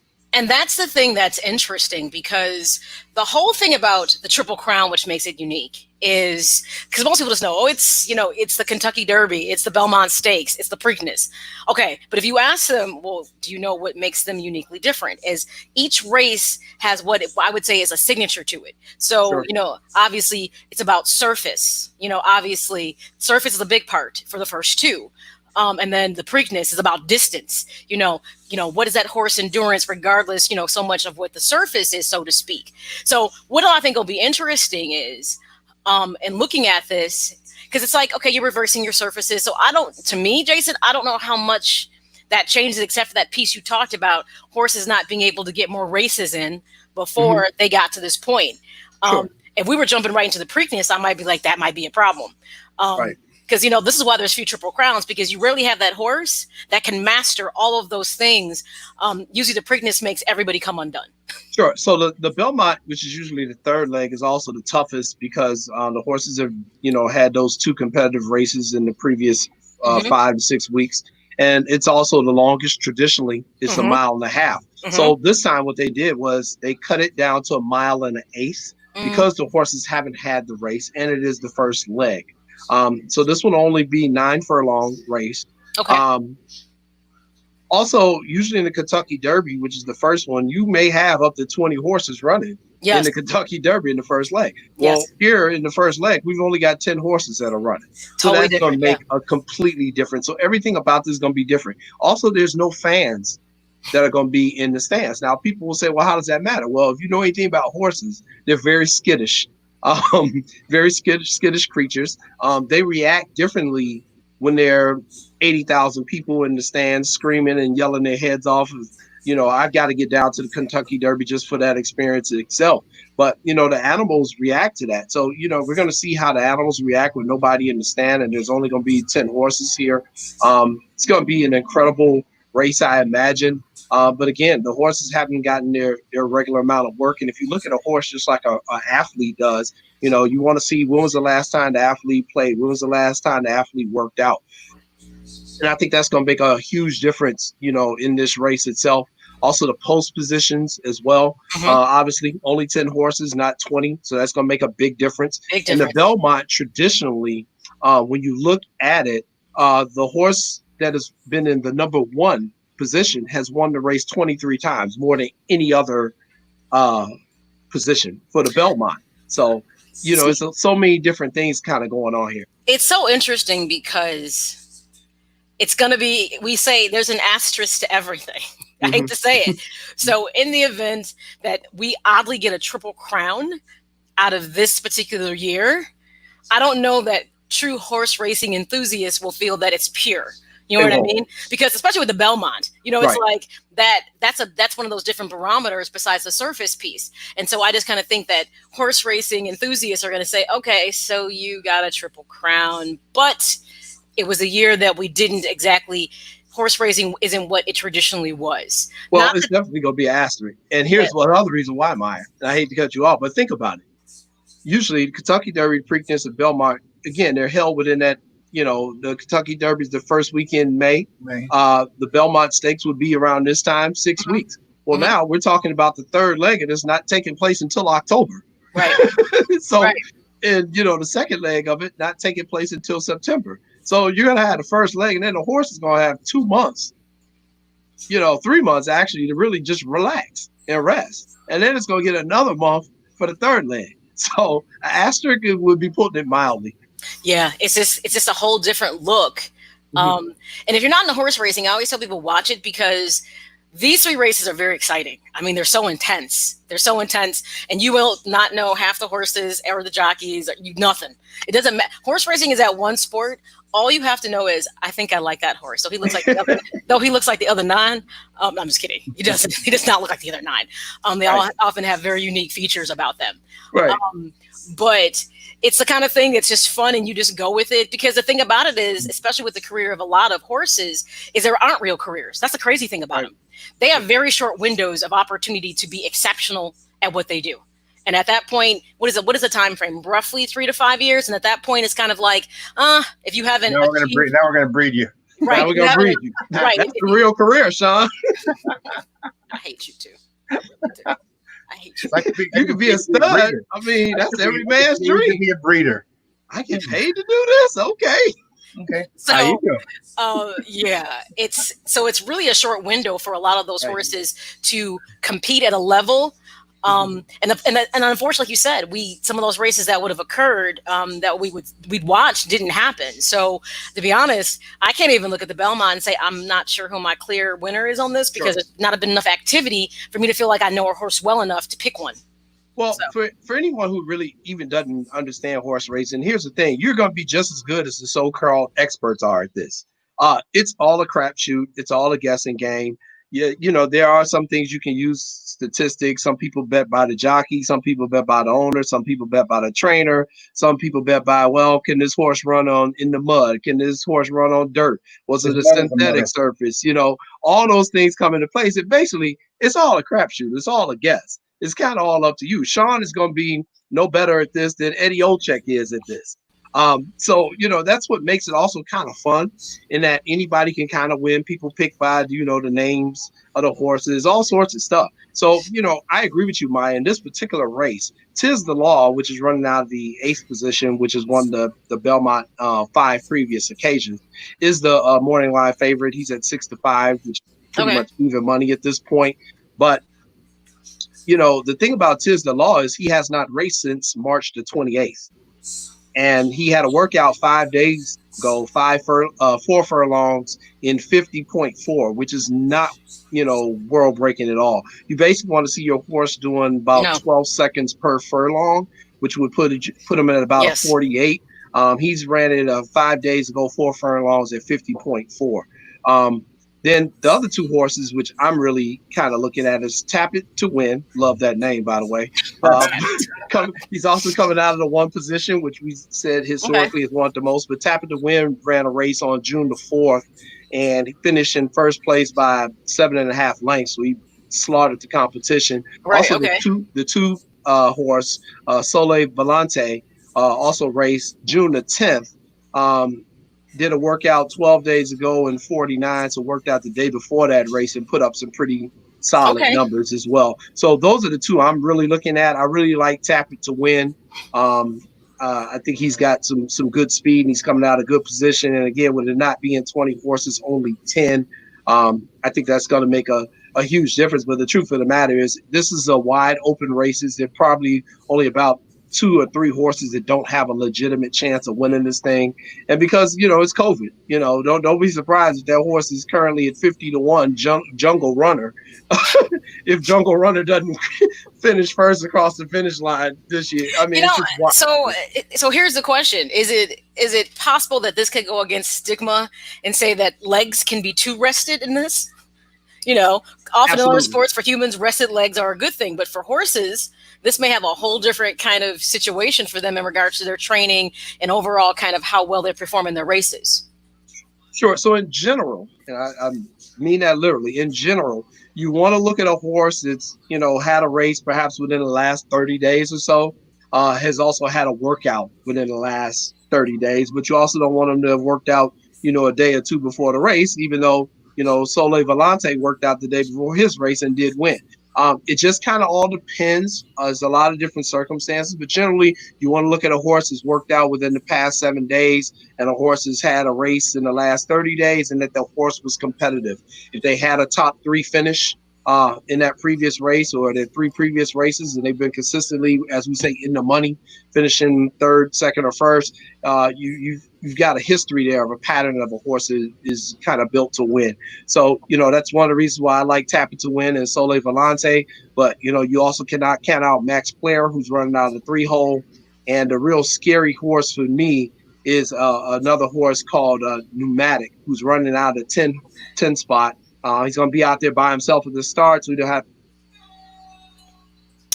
to worry about people bumping him or anything like that. The horses that tend to be in the middle are the ones at the start that can kind of crush into each other when they start out. So there's a lot of good options out here. There's a lot of good money lines out there. You check the odds. Other than the favorite, everybody else is usually at 5 or 6 to 1 and up. So a lot of money to be made here. I'm gonna go. I think I'm gonna look at going with Pneumatic. Jason Palmer from the Chicago Crusader, talking a little horse racing right here on Shawn and Maya in the morning on SportsZone Chicago. I'm going to look a little bit into Pneumatic a little bit. For some reason, you started talking about that. I started getting goosebumps for some strange reason. I don't know why. I thought of your guy. No, I thought of your guy. I don't know why, but I thought of your guy, the Matrix and John Wick, for some reason when I heard Pneumatic. Oh, Keanu Reeves? Keanu Reeves. I don't know why. I don't know. For some reason, it's something about that slot and that horse seems unique in some strange way. And here's the difference. Because it isn't this crowded field of 20 horses, this really opens it up for the horses to honestly, because you're right. Horses, if you know them, are amazing creatures, but they're very sensitive. Mm-hmm. And they can be very skittish. You're right. They don't like too much going on. And most horses at race have really been conditioned to be comfortable enough to, you ever see a horse that's like, I don't want to get into the gate. I don't want to get into. They say, no, not right now. It's funny. They'll have these moments like that. But what's different about them now is you put them out there and they're used to coming out and there's like a whole lot of other horses. This will be a different look for them to come out and have so few. The field at that point is so wide open for them. So it'll be interesting to see. And for some reason, that 10 spot might all of a sudden seem really magical for some reason. Right. So, Shawn, the best way to explain this is, as opposed from going from 20 horses now down to 10, it's kind of like, everybody now in rush hour during COVID, back in April, you could leave the house at 9 o'clock in the morning, get on a Dan Ryan. It was wide open. You were doing 80. Yeah. Because there just wasn't a lot of cars out there. That's basically the best example I can give you now. This race is wide open. There's only 10 horses on the track. There's no fans out there screaming and loud, so it's going to be nice and quiet. The horses can just get in the gate, relax, and focus. Traffic, damn you, traffic. Right. So, it's going to be a great race. It's shortened back to 1.8 miles at Belmont. Haven't checked the weather yet to see what it's like. Going to be out there on Saturday, but that also can, be a major factor. Wind is also a factor, even just in regular track and field. If a person breaks the world record, but they had to win at the back, it'll say wind aided. So, the horses are the same thing. They can run into the wind. They can run with the wind. Mm-hmm. They're amazing creatures, amazing athletes. And this is going to be a very wide open race. And if there's any person who can tell you they already know who's going to win this race, I'm telling you, they're full of crap and have no idea what they're talking about. Yeah. Okay. How are you going to keep calling a horse an athlete? It runs. I knew he was about to say that because I knew I was waiting. Wait for it. I knew it was coming. Okay, Shawn, think about it. It's an animal. He runs. Yeah, but they have a very specific diet that they feed the horses. They practice at a certain level. They have specialty coaches, special trainers. They have a jockey who has to ride them. They have to compete against other horses. They got to focus. They got to get all the stuff done. They're athletes. It's amazing. They're animals. Animals. Athletic animals. Okay, they're still athletic animals. Athletic animals. Oh gosh. They have no lateral movement. This is where we are right now. Movement whatsoever. Okay, they only run straight. They run straight. They run in a turn. It's not lateral movement turning. I'm talking. No, they're not athletes. Okay, I tell you what, they could outrun most track and field people. I tell you that. They can run. They're human. Humans cannot outrun a horse. So exactly. So hence I tell you, they already have exceptional ability. So just leave the horses alone and stop hating. They're not athletes. Stop hating on the horses. Stop hating on the horses. Keeping it real. Jesus Christ. I like in the equestrian, they jump over the things, Shawn. Huh? Now, in the equestrian events in the Olympics, they jump over the bars and stuff. Yeah. Yeah. That's a skill. Yeah. That's a skill set. You could, Just horse. forget it. No, It's 2-1. They're athletes, Shawn. Leave it they're alone. not athletes, and They're that's my athletes. story. They're animals. Hey, we can make money off of them, I'm Shawn. sorry. That's the best part. Okay, then that's okay, and that I can go with. You can hold on, stop right there, because we're it's a species, because we're animals too, despite the fact of what people think. And you can place bets on humans, so they're just a different species. But here you're being so humanistic right now. Oh my God, jeez Louise! Oh people. my, you say the nicest thing. Stop it! I'm gonna blush. Oh, you humans, Jesus! Why? You shouldn't compliment me like that so much on air, people. Anyways, all right. Well, I'm feeling like I'm putting money on pneumatic. I think there's something good about this. I'm feeling good about that one. Okay. Yeah, I'm liking pneumatic as well. I think I'm gonna do probably do a variety of parlay bets, but definitely gonna have the 1 and the 2 on the top of my ticket for a trifecta. And then I'm gonna have Tap It to Win somewhere in there, 2nd and 3rd as well. So I may do a 3 or 4 horse trifecta with a wheel. But to win it, I'm gonna definitely put some money and win on place on the number 1 horse, Tap It to Win. I mean, come on, Shawn, you gotta love that name just like I do. Tap It to Win or Tap It to have 18 years of child support? One or the other. Your human is showing again. There it goes. There it goes. Put it away. Put it away. Yeah, but I definitely like Tap It to Win to go ahead and win this thing. I think it's gonna be a great race no matter what. But I definitely like Tap It to Win on top. I'm also pretty high on. See, now you said that one. I didn't say anything. I'm also a big fan of Sole Volante, the number 2 horse. I think those two are going to be right there in the money, and should be a great race. Should be a lot of fun. I'm going to miss the pageantry. Obviously, seeing the ladies in the dresses and the hats and drinking the mint juleps like they usually do at the Kentucky Derby. It's just a different world. And maybe by October, when we do get to the Derby, though, and I think that was one of the reasons they pushed that one back so far, is that they're hoping by the Derby they can actually have people come to the race because it's definitely a part of the whole culture. Oh, you're right. Make it an event. Yeah. Makes sense. Makes sense. Yeah, I got a good friend who lives in the Ville, and she's been asking for the last I don't know how many years. You got to come down for the Derby. She goes, the parties are insane.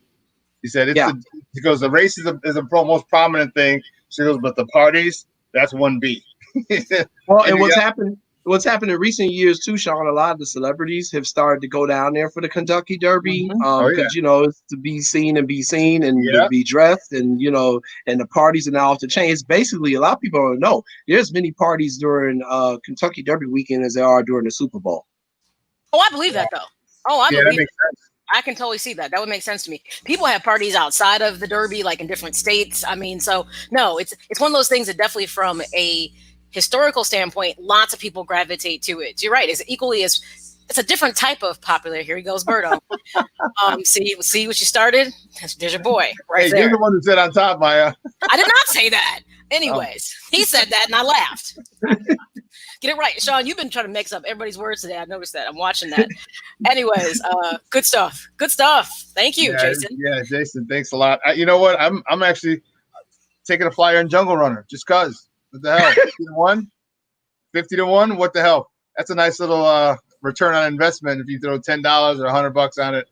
I'll throw $3 on it. So we don't see you Monday, Maya. We know what Shawn did. If we don't see him on Monday. If I win with a $3 bet, I got $150. I am gone off the face of the earth. You'll never see me again. All $150. I'm gone. I'm out. Deuces. At least for the weekend, he gone. That's for the weekend. He's gone. Yeah, for real. Well, listen, hey Jay, great stuff, man. I appreciate it, man, and we look forward to having you on board with your new podcast coming on SportsZone Chicago, man. That's going to be awesome, and we'll definitely be seeing a lot more of you, and I'm happy for it. Good stuff. Yeah, man. Me too, man. Really excited. We'll have a big announcement coming up here in probably less than 2 weeks here, getting some stuff done over the weekend for it and looking forward to it. But in the meantime, everybody just enjoy this beautiful weather. I mean, it's gorgeous out here, man. Show me that shirt one more time. Show me that shirt one more time. Boom. Remember, I need to medium now. I lost 25 pounds now. No. You don't need the medium. Here's what you do. Now you start lifting. Now you start filling that sucker out like a man. Man, I can't go in the gym right now, man. There you go. See, now it's nice how you can pretend like you're in Venice Beach, lift weights outside. You know what I'm saying? All of a sudden, you got some pecs, you got some traps, and the wife be like, "Ooh, Jay, how you doing, Big Daddy?" See? Yeah, I need the iron though, man. I got some plastic weights that my wife got in there. Them things ain't more than 5 pounds, man. I ain't gonna be. You mean the struggle? She doing the pretty stuff. I need some real Rocky Balboa stuff, man. Oh God! You probably been there, be like, "Oh my God!" Oh wait. Okay. I gotta do 300 reps to get my work in. Well, wait.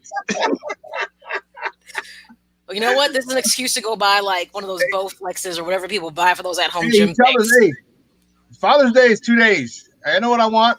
I want some iron. Tell me some. She'd be like, "What baby you?" She'll be like, "What baby you got?" Oh, Samoa. Oh Right. yeah. No, Cat Daddy. I'm daddy eater on this mug. I'm sorry. All right. Anyway, have a good all right, weekend. man. Thanks. We'll talk bye, again. Jason. Take care. Oh man, we just get too stupid with Jason. That's hilarious. Oh God, you know what? I'm looking forward. I almost forgot until you brought it up last night. I'm looking forward to the Belmont Stakes. I do watch the Triple Crown. I do. Mm-hmm. And for some reason, this pneumatic thing is really sticking with me. So he's definitely going to be in my bets for sure. Because with only 10 horses in this, 10 horses in the race, literally, this is going to look a lot different than anything you've ever seen before if you watch horse racing. Tis the law. I might as well, like I said, Jungle Runner. Just get one. Just give me the longest. Just getting it just because it's like I'm a rep the team and get Jungle Runner. I would just go for like the coolest name, Jungle Runner. Pneumatic. Pneumatic is dope. But it's pneumatic, not mnemonic. You think about Johnny Mnemonic. That's the movie you think about. I was thinking about his mother was a mother. That's what I was gonna say. His mother's a mother. His father's a mother. But remember, horses always have those really super cool names in the first place. I mean, but pneumatic is sticking. I'll just do Jungle Runner just to rep the team. And then gotta rep the team, Jungle Runner, and then then I'm gonna. You can never avoid the one spot because of the history of it. So just think about that if you want to go in, place a soft bet, because horse racing can be addictive if you're not careful. If you have any kind of luck, you'll be like, whoa, you'll think you know some stuff and you don't. One of my ex-girlfriends, her dad was a patron at many horse races at Sportsman's, at Arlington, and at what's the one over on down North Avenue, whatever that one is. But Hawthorne. Oh yeah, he was known to bet on the ponies quite often. Quite often. So yeah, I've seen it firsthand, and yeah, it's interesting. But yeah, Tappan's a win. I always tell people go out to Arlington. You'll have a good time. It's a festive good time. Horse racing is. So if you can make it out to Arlington for some different stuff, because racetracks will also have events around.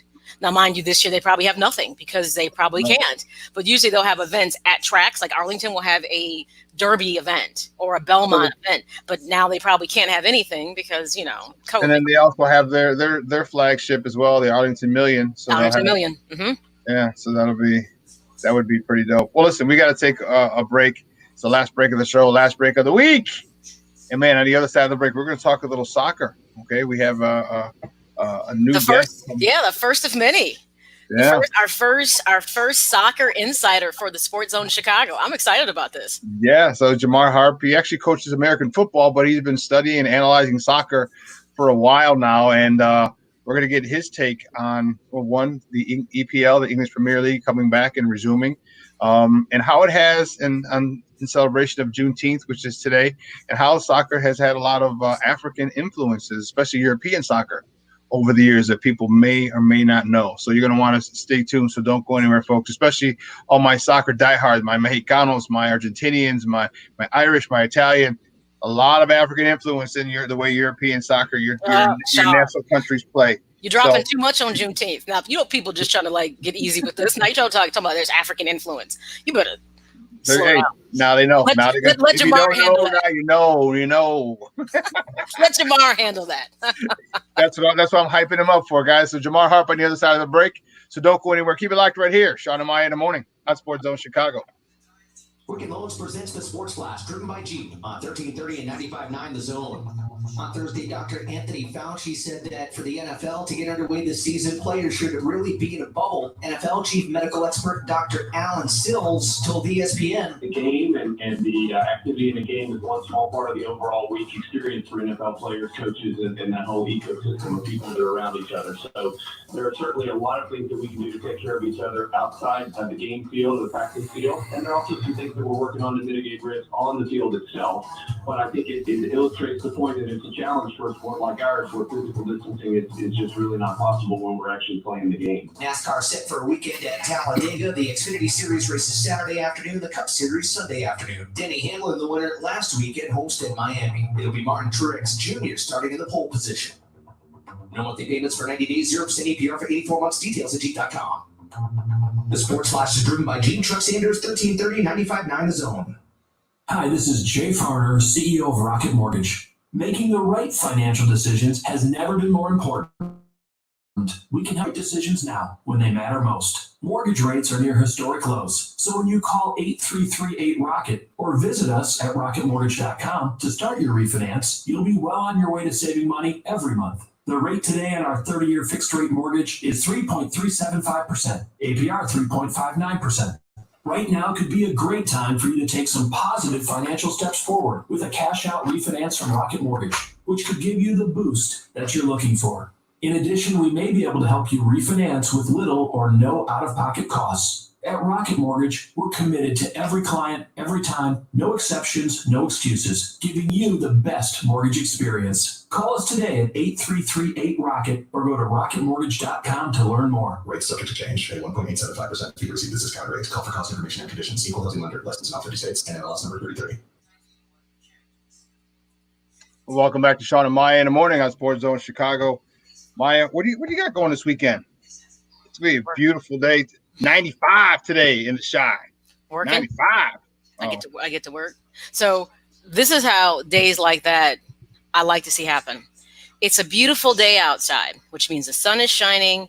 People can go outside, get some vitamin D, which is good for increasing mood and stability, since most people don't, take vitamins like they should. And generally when people are happy, people in good moods, then they don't need to come see me. So that means my day turns out to be smooth and nice. That's what I'm looking for.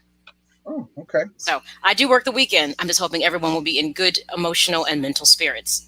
So we got 95 today, 90 tomorrow, 85, but rainy on Sunday. Man, we got 80, 86 Monday, 83 Tuesday, 82 A lot Wednesday. of rain coming up in the forecast, though. Yeah, it looks like, yeah. Yeah, oh, well. What to do? Yeah, I don't know what. So it's Father's Day this weekend. My father passed years ago in like 94. I know my cousin, I'm excited. My cousin's coming in from my, actually she's my second cousin. So her dad is my cousin. She's coming in to see him. So we usually get together with those guys. This should be pretty cool. Pretty fun time. Not too much. I'm still a little leery about hanging out at bars or going to a bar. Just sure you are. Sure you are. Well, yeah. Unless it's output, then everyone's fine. Everyone's fine at output. Like you just know everyone's germs there, so you feel comfortable with that. My immune system is familiar with their germs. That didn't come across good. So happy Father's Day to everyone on top of all the things that are happening. Enjoy and celebrate, obviously, if you still have a father. I do, so I'll be connecting with my dad and saying happy Father's Day. And for those who don't, still the memory is still great. Our fathers are very important parts of our life, despite what often people say narrative-wise about it sometimes. And don't make them grill, okay? We take here's the thing. A lot of dads, that's like their thing, though. They like to do it, Shawn. A lot of them, that's like their moment. They like to get out there. But also, there's very rarely the conversation. Oh, let's take Dad out to dinner. Like, no, Dad, you love to grill. Why don't you grill? So yeah, sure, we will. But no, Mom, we got to take Mom out to brunch. We got to take her out to lunch. We got to take her out to dinner. We got to take her out for a snack. We got to take her. Oh man, really? The only Mother's Day is the most. You talk about the money made. The money made on Mother's Day dwarfs any money made on Father's Day. Fathers just get serving. You know what? I don't disagree with that because there tends to be the trend of buy mothers things for Mother's Day, and it tends to be the trend that Dad doesn't really want anything, so it's always like, Dad, do this. I mean, I know it is. You're right, but unfortunately, it's not. Well, no, a lot of restaurants are open now, so you can choose to do that. But a lot of dads like, no, we can just stay home. Just don't ask me to cut the grass, fix nothing, and leave me alone. I know a lot of fathers are like, I just want to be left alone. If you want to know the truth, that's what they say. You're not the only one. I've heard a couple. I've heard them say that. You know what? Have my kids come give me a hug and kiss in the morning. Have my wife make me breakfast. Then leave me the hell alone. I'm going fishing. Right. If you want to give me a gift, how about this? Son, you cut the grass for a whole month. That's the Father's Day gift I want. You take out the trash for a whole month. I'm serious. That's some dads are like, just leave me alone. Let me be, throw your dad a cigar if he's a cigar smoker. Make sure on Saturday, Yes. you guys, if you're not like, well, what do I buy? Well, guess what? We sort of have you covered on this. If you watch on Saturday from noon to 2, we have the Humidor Sports and Cigar podcast with the Smoke Fellas. They smoke cigars. They tell you what they're smoking, can make some recommendations. You can probably even jump in on the comment and say, hey, I want to buy Dad a cigar. Or you got any thoughts for, he's a newbie or he smokes, and there you go. Now you've got a great Father's Day present. So there you have it. So that's a great not on noon right here on the SportsZone Chicago, the Smoke Fellas. Yes, great plug for our new show, and that's picking up a lot of traction. People love it because I live right across the street from one of their hangouts from Habano. Yeah, so, yeah. They got. Let me know if you get a chance. Just come on, we'll go to Habano. I know you're working, but if you got a time, they have a little outdoor tent that they have. So well, I might have to think about that because my portable humidor is now empty, so I need to fill it with something. Oh, you got to restock. I need to restock. Yes, I usually keep 5 on hand. Oh, Maya's like, I just told something. Most people don't know. Most people don't know I smoke cigars. They're probably like, oh, Maya, no. I'm like, it's the Cuban. So how long you been smoking blunts, Maya? I don't smoke blunts. I say nothing about no blunts. Don't be playing on Juneteenth. Don't be messing with me like that. See, this is exactly why I'm putting money on Jungle Runner right there. That's what. Honestly, it's probably been a good 10 plus years, and I'm more of a leisure person. I'm not like a hardcore. No, not at all. If I once or twice a month, if I'm lucky.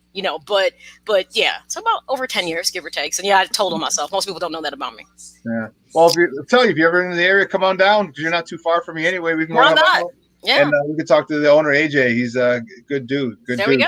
Okay, well, cool listen, stuff. Our next guest, our final guest of the week, and this is one I'm excited to talk to. The English Premier League has resumed play, and this guy is first of all, he's actually a college football coach. But he's been studying and analyzing soccer for a while now, and he's going to talk to us a little bit about on Juneteenth, how appropriate, a lot of African influence in European soccer. So I want to hear. I'm excited to welcome our new guest. You can find him on Twitter at Coach_Harp412. Guys, let's welcome Shawn and Maya for the first time, Jamar Harp. Jamar, what's up, buddy? How are you? Thanks for your time. Hey, Shawn. Hey, Maya. How you doing? And happy Juneteenth. Hey, welcome our insider. Voice is hey, baby, how you doing? It's Barry White's son. I be broadcasting. They say I have a late night radio voice. You do, man. You do. Hey, this is Jamar Harp in a Quiet Storm. There you go. All right. So, soccer is the first to really come back, so to speak, from an arena sports standpoint. And so, to me, they're kind of leading the way with the English Premier League. Like, how does this work with no fans, especially with the sport that the fan base is so intense and it's so part of the experience? They're like the extra man on the team. How did that kind of roll out? How did it go? Well, when the Premier League first started last week, obviously they have a no fans policy now. But what they did is for the first 12 games, they're putting Black Lives Matter on the back of the jerseys instead of their names, trying to show they're symbolic of what's going on. Obviously, they are affected because, all other countries in Europe, due to colonialism, they have a lot of African imports. They may go by other names, Dominican, from whatever country that they came from, but ultimately they are from the same place. So they're trying to obviously quell that racism. They have Kick It Out and other campaigns, but it's not working quite as yet right now. Dude, that's crazy, man. Talk to me a little bit. So what are they doing over there? I know I did see, like you said, Black Lives Matter, and I saw a couple of stars the gentleman's name just eluded me. The gentleman's name under their jersey. This is not just a United States thing, a domestic thing. This has gone worldwide. And with this whole pandemic thing, talk to me a little bit about how that they're coping with no fans.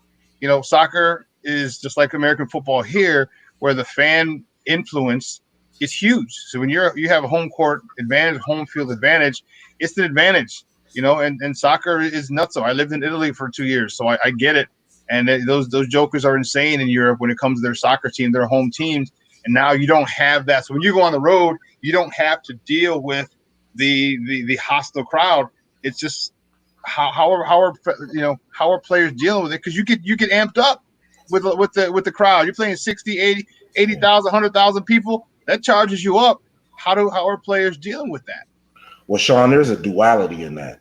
The same way you can get hyped up as an opposing player, obviously, as an opposing player of African descent, you can also face intense scrutiny or racism. So the players now is actually a relief because they can go into places and actually focus on the game, not have things thrown at them, not be called inhumane things or animals, and just really focus on their game and be in a greater mental state. Interesting. When I was there, it was years ago, but obviously soccer was still unbelievably popular. And my head coach, we had gone to the soccer stadium in Bologna, where I was at, because I was playing professional football in Italy. Mm-hmm. And he talked about they had built. So if you've ever seen those bus shelters, if you guys are, this is probably the best way to describe it. Those bus shelters they have now where you can stand underneath it, so it's rain, so you're not standing out in the rain. But that's what they had for the teams. And I was like, why did they do that? He said what some fans would do, this is some of the craziness, they would throw heated pennies at players. So they'd hold, I don't know first of all how they'd hold the pennies so they wouldn't burn themselves, but they would have a lighter, they'd heat the penny so it was burning hot, and they would throw it at opposing players. That's how crazy some of these fans get. Yeah. Well, in Italy, it's very bad. Like most soccer teams, they have fans. Then they have another group of fans called ultras that really come to fight, to cause mayhem, and to really try to mentally harm or physically harm other players and fans.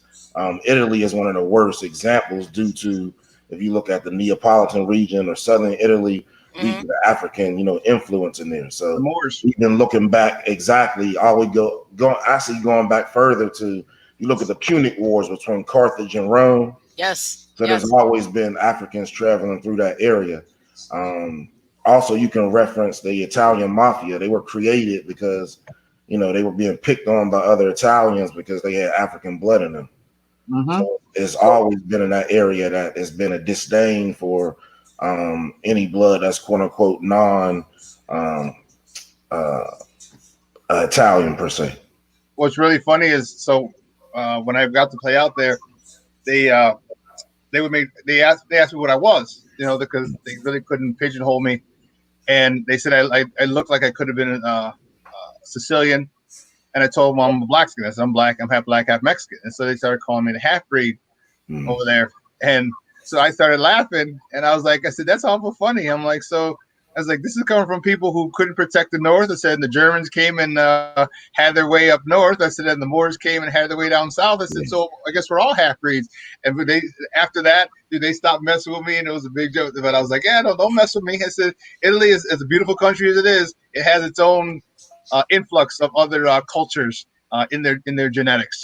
Oh, Shawn, you're absolutely right. Italy, and again, like other European countries, all have a revisionist history where they don't go back to their genetics. It's like you said, the Moors who built the castles and all these things in Europe. So actually going back and really learning these things, you can understand why there's no need to try to implement such strategies on athletes, just to dehumanize them in a game in 2020 when actually you come from their loins.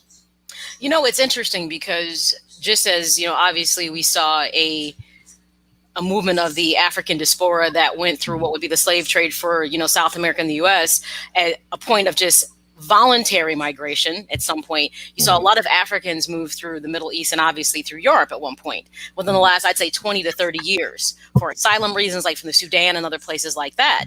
And what's interesting is I spent a lot of time abroad, and, we came to this piece where when French won the World Cup. When was that was that last year?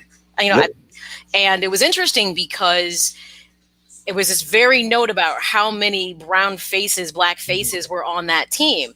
And they wanted to be known for, their country. I mean, they're French, born in France, but there came this huge bumping of heads because, if you know anything about the French, they're very French. Like, once you're born in France, I could care less where you're from. You're here because you want to be here. And we don't like that you don't want to be us. That's how the French are. Not for me to judge on how they feel about it. But the bottom line is, a lot of friction about people saying, but yet they're really not French. They're of African descent, and hence your team is really good because they're not really French. And it created a lot of friction, I noticed, with that. Definitely. Well, if you look at the history of France, they've always been open about their imperialism. Yes. Going back to the Statue of Freedom or Liberté, yes, they sent to America. That was a black woman breaking out of chains. Now, currently, due to their colonialism in West Africa, they have a constant stream of athletes that they can pick from, and they matriculate onto France, end up playing for their national team. If you look at the last year's World Cup, out of the 11 starters, 8 of them were of African descent, meaning, either were born in West Africa or their parents were born in West Africa and they moved to France. They also still kept their traditions. There's lots of videos when they're traveling from the semifinals to the final games. They're playing African music on the plane, African instruments. And the most important thing is they have the rest of their teammates joining as well. Guys, we're talking with Jamar Harp. He is a soccer analyst, and he's coming on board to be one of our soccer insiders right here on SportsZone Chicago. One of the things that you wrote that could you talk a little bit about the influence of African soccer? You talk, there's a lot of style of play in European soccer that is distinctly and undoubtedly African. All right. Definitely. Well, style of play basically comes from the word leisure, which has Latin origins from licere, meaning to be free. So this free style of play has permeated Europe. Again, the style of play has permeated Europe due to its colonial influence in not only in West Africa, but in South America, with the Portuguese taking millions of people from Angola and other places in Southwestern Africa, and particularly Salvador de Bahia in Brazil. With these athletes that matriculate on to Europe, they go there, but since they have a knowledge of self of where they come from, they continue not only the style of play in Africa, but other things in their personal lives, which, bleed onto the field. So you get a creative style of play that's unique from every other place in Europe and the Americas, where you get a lot of overlapping play, one-on-one. It's about putting on a show. It's very similar to the wide open style of basketball in America, created by Dr. McClendon from my alma mater, North Carolina Central University, and other innovators in American sport who, once they have adopted Afrocentric style of play, the sport gained prominence and backing from corporate sponsors. This can be proven true with football, with the forward pass, Major League Baseball, implementing the Negro League style of play, which is the hit and run, small ball stealing, and then ultimately with soccer, which uses an African style of play throughout the world. America's kind of slow to that, but I'm hoping to change that through platforms such as your show. Wow, you mentioned a lot. You mentioned a lot of it. That's interesting, because you did mention the thing you did mention that I was very well aware of was, the small ball in baseball, the black style in baseball. They use their athleticism, they use their speed, they use those things to be tears on the base pass to move a guy over and put pressure on a pitcher. So yeah, I was very aware of it. That's great stuff. With the EPL, that's one of the most, if not the most famous soccer league in the world. How are athletes doing now as far as with racial tension? Because there've been a lot more players of African descent.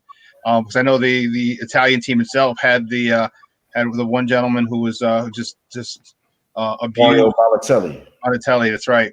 I know it was a B. I couldn't remember, and I couldn't find it in my notes right here. And the things he went to, how are they willing to adapt to change, or are they still pretty strict in their ignorance?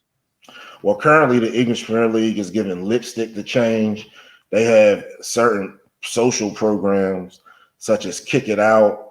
They have rules where if it's 3 warnings of racism in the stands, then they try to find a fan and kick him out, and they're supposed to stop the game. But again, this is 3 warnings now. So they went from not saying anything. Now you have 3 warnings, and we'll try to find you in the stands. It's still going on. There was an incident before Corona epidemic took place between Tottenham and Chelsea, and it was funny because it was between a black player who is of German origin per se right now, and they were chanting and throwing things at him. So it hasn't stopped yet. It's still running rampant. Again, these people feel like you got to remember soccer is, they call it football, is their end all be all. So it's like the MLB, NFL, and NBA all in one to them. And losing their homogenous players from Europe to immigrants from their colonies, it gives, disdain to the masses over there. Until they win the World Cup, and then they love them. They love them for a few months. And the funny thing about that is, if you remember the World Cup in South Africa, the French team had a boycott led by black players. Man. So in just 8 years, they changed because once again, they see the benefits of winning. So France has gone to the point where they build centers outside of, they call the projects in France the Lost World. So like in Paris and big cities, they'll build like youth soccer centers, and all the immigrants that come from Senegal, Ivory Coast, multiple countries in West Africa will train there, and then they cherry pick the best ones. They actually have an issue now with players once they'll train in France for, let's say you train in France from 6th grade to 12th grade, and then you want to go back to Ivory Coast. So France was losing money and losing the African talent they were building. They're developing and then losing the players. Like either you're gonna stay in France or go back to the colony, but you can't, do both. Yeah, so I could see that. So they develop the talent, they cultivate it, and they're like, all right, I'm out, I'm going back. Exactly. Well, let me get a little bit about your story, man. So you offensive line coach. Currently I'm a co-offensive coordinator, offensive line coach at Livingstone College. It's a small, historically black college in the Central Intercollegiate Athletic Association, more commonly known as a CIAA. It's known for its basketball tournament and its innovators, mainly in the sport of basketball. There are some football stars, but it's predominantly known as a basketball conference. We're a new staff here. We're trying to build, our program by recruiting. Obviously, we look for the Midwest. Myself and the head coach are from Pittsburgh, and I just feel like the Midwest has the best, football athletes because you get speed and toughness.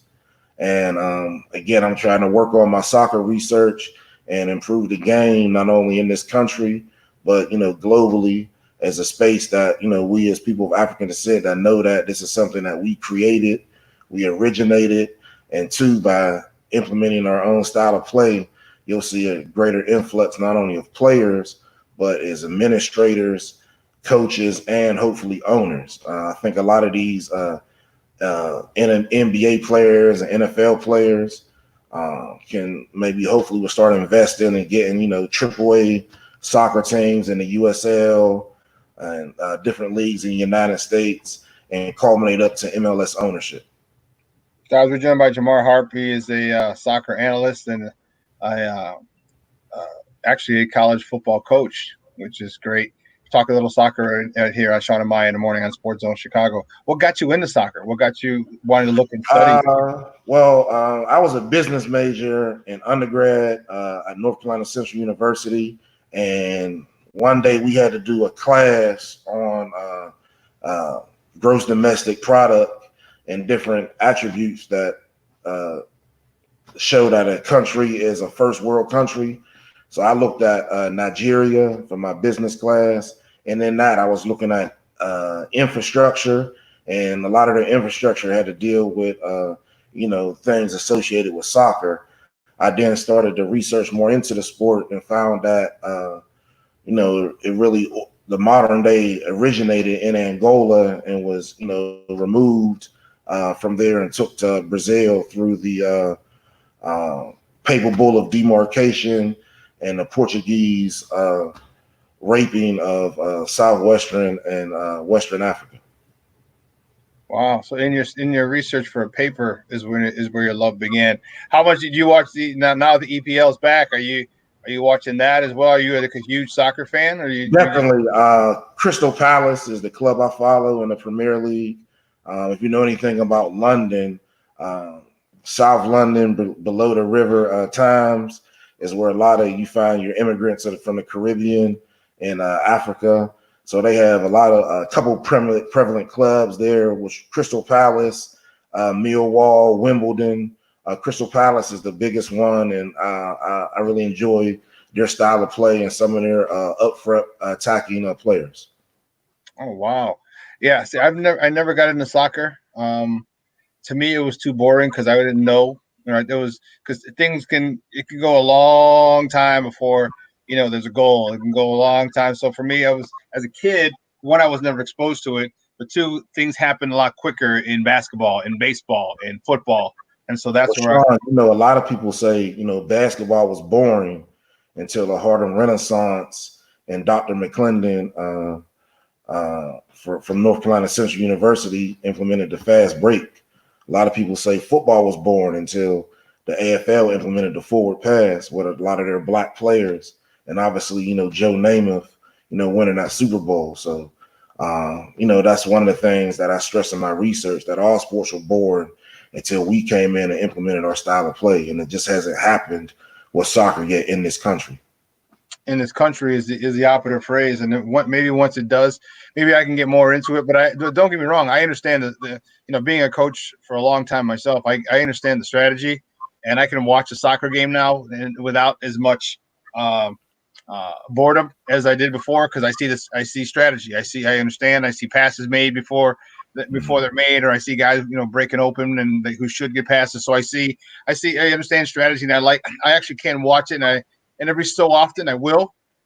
It's not on a regular basis, but I will, watch soccer. When I first got into broadcasting years ago, like 6-7 years ago, that was the first thing I had to cover was the World Cup back in, was it 14, 13, 15, 6, whatever last time was. So good 6 whatever years ago.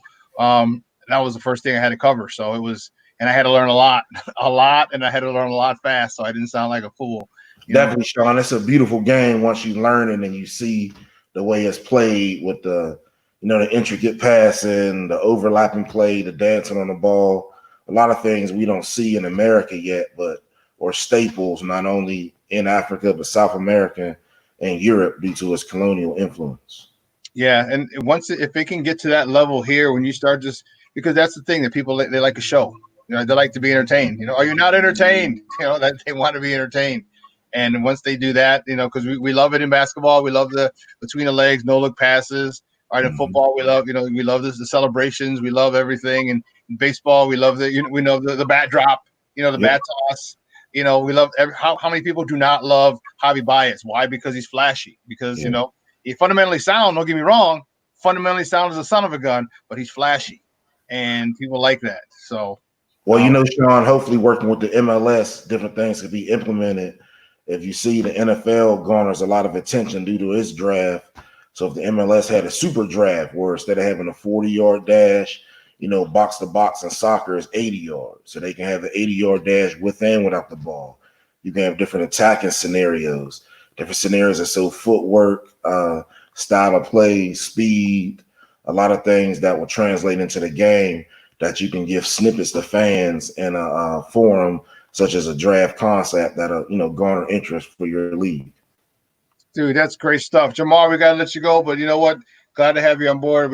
I look forward to talking to you. Maya does as well. Look forward to talking to you in the future about soccer. Maybe you can convert this old guy into a soccer quote unquote maybe fan in the near future. Definitely. Thank you guys for having me, and I look forward to not only converting you but the rest of America through a show called the Culture of Sports or the Culture of Soccer. So I look forward to talking to you guys, and once again, thank you for having me on. All right, thanks, Jamar. Good stuff, Bubba. Have a great weekend. All right, you too. All right, now, guys, that was Jamal Harp, soccer analyst. And man, he brought back. What's really funny is he put the history in soccer, and you're like, holy cow, And you talk about informative. That's great stuff, man. There's nothing. I was happy to just listen. You know what I mean? Just listening to some of the detail and some of the history that he was breaking. Jamar was breaking down. I was like, really.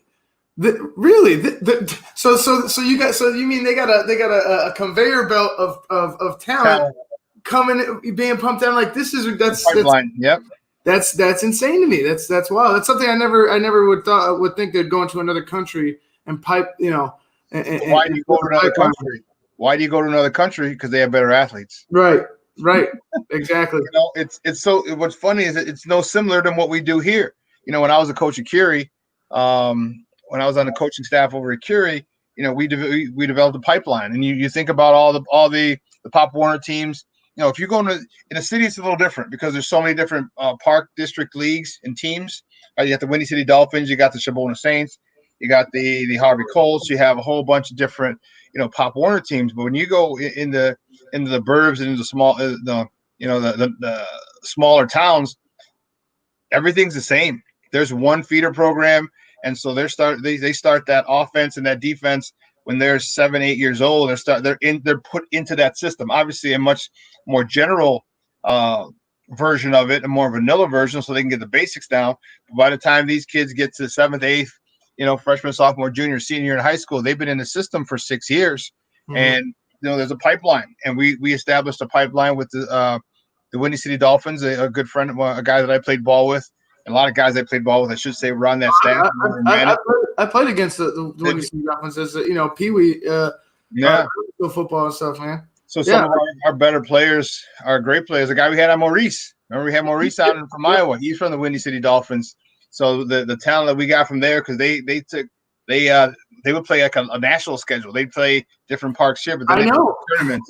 And you're like, how is this kid only 11 years old? But the fact that he's the last 3 years he's playing against teams from Ohio and Pittsburgh and Texas and Florida, and the talent level is different. So it makes sense if they're doing it on a football level. Okay, it makes sense that they're doing it. They could do it on a soccer level too, and on a national scale, a world scale. So it's interesting, dude. Crazy. It was easy to say I didn't get a W.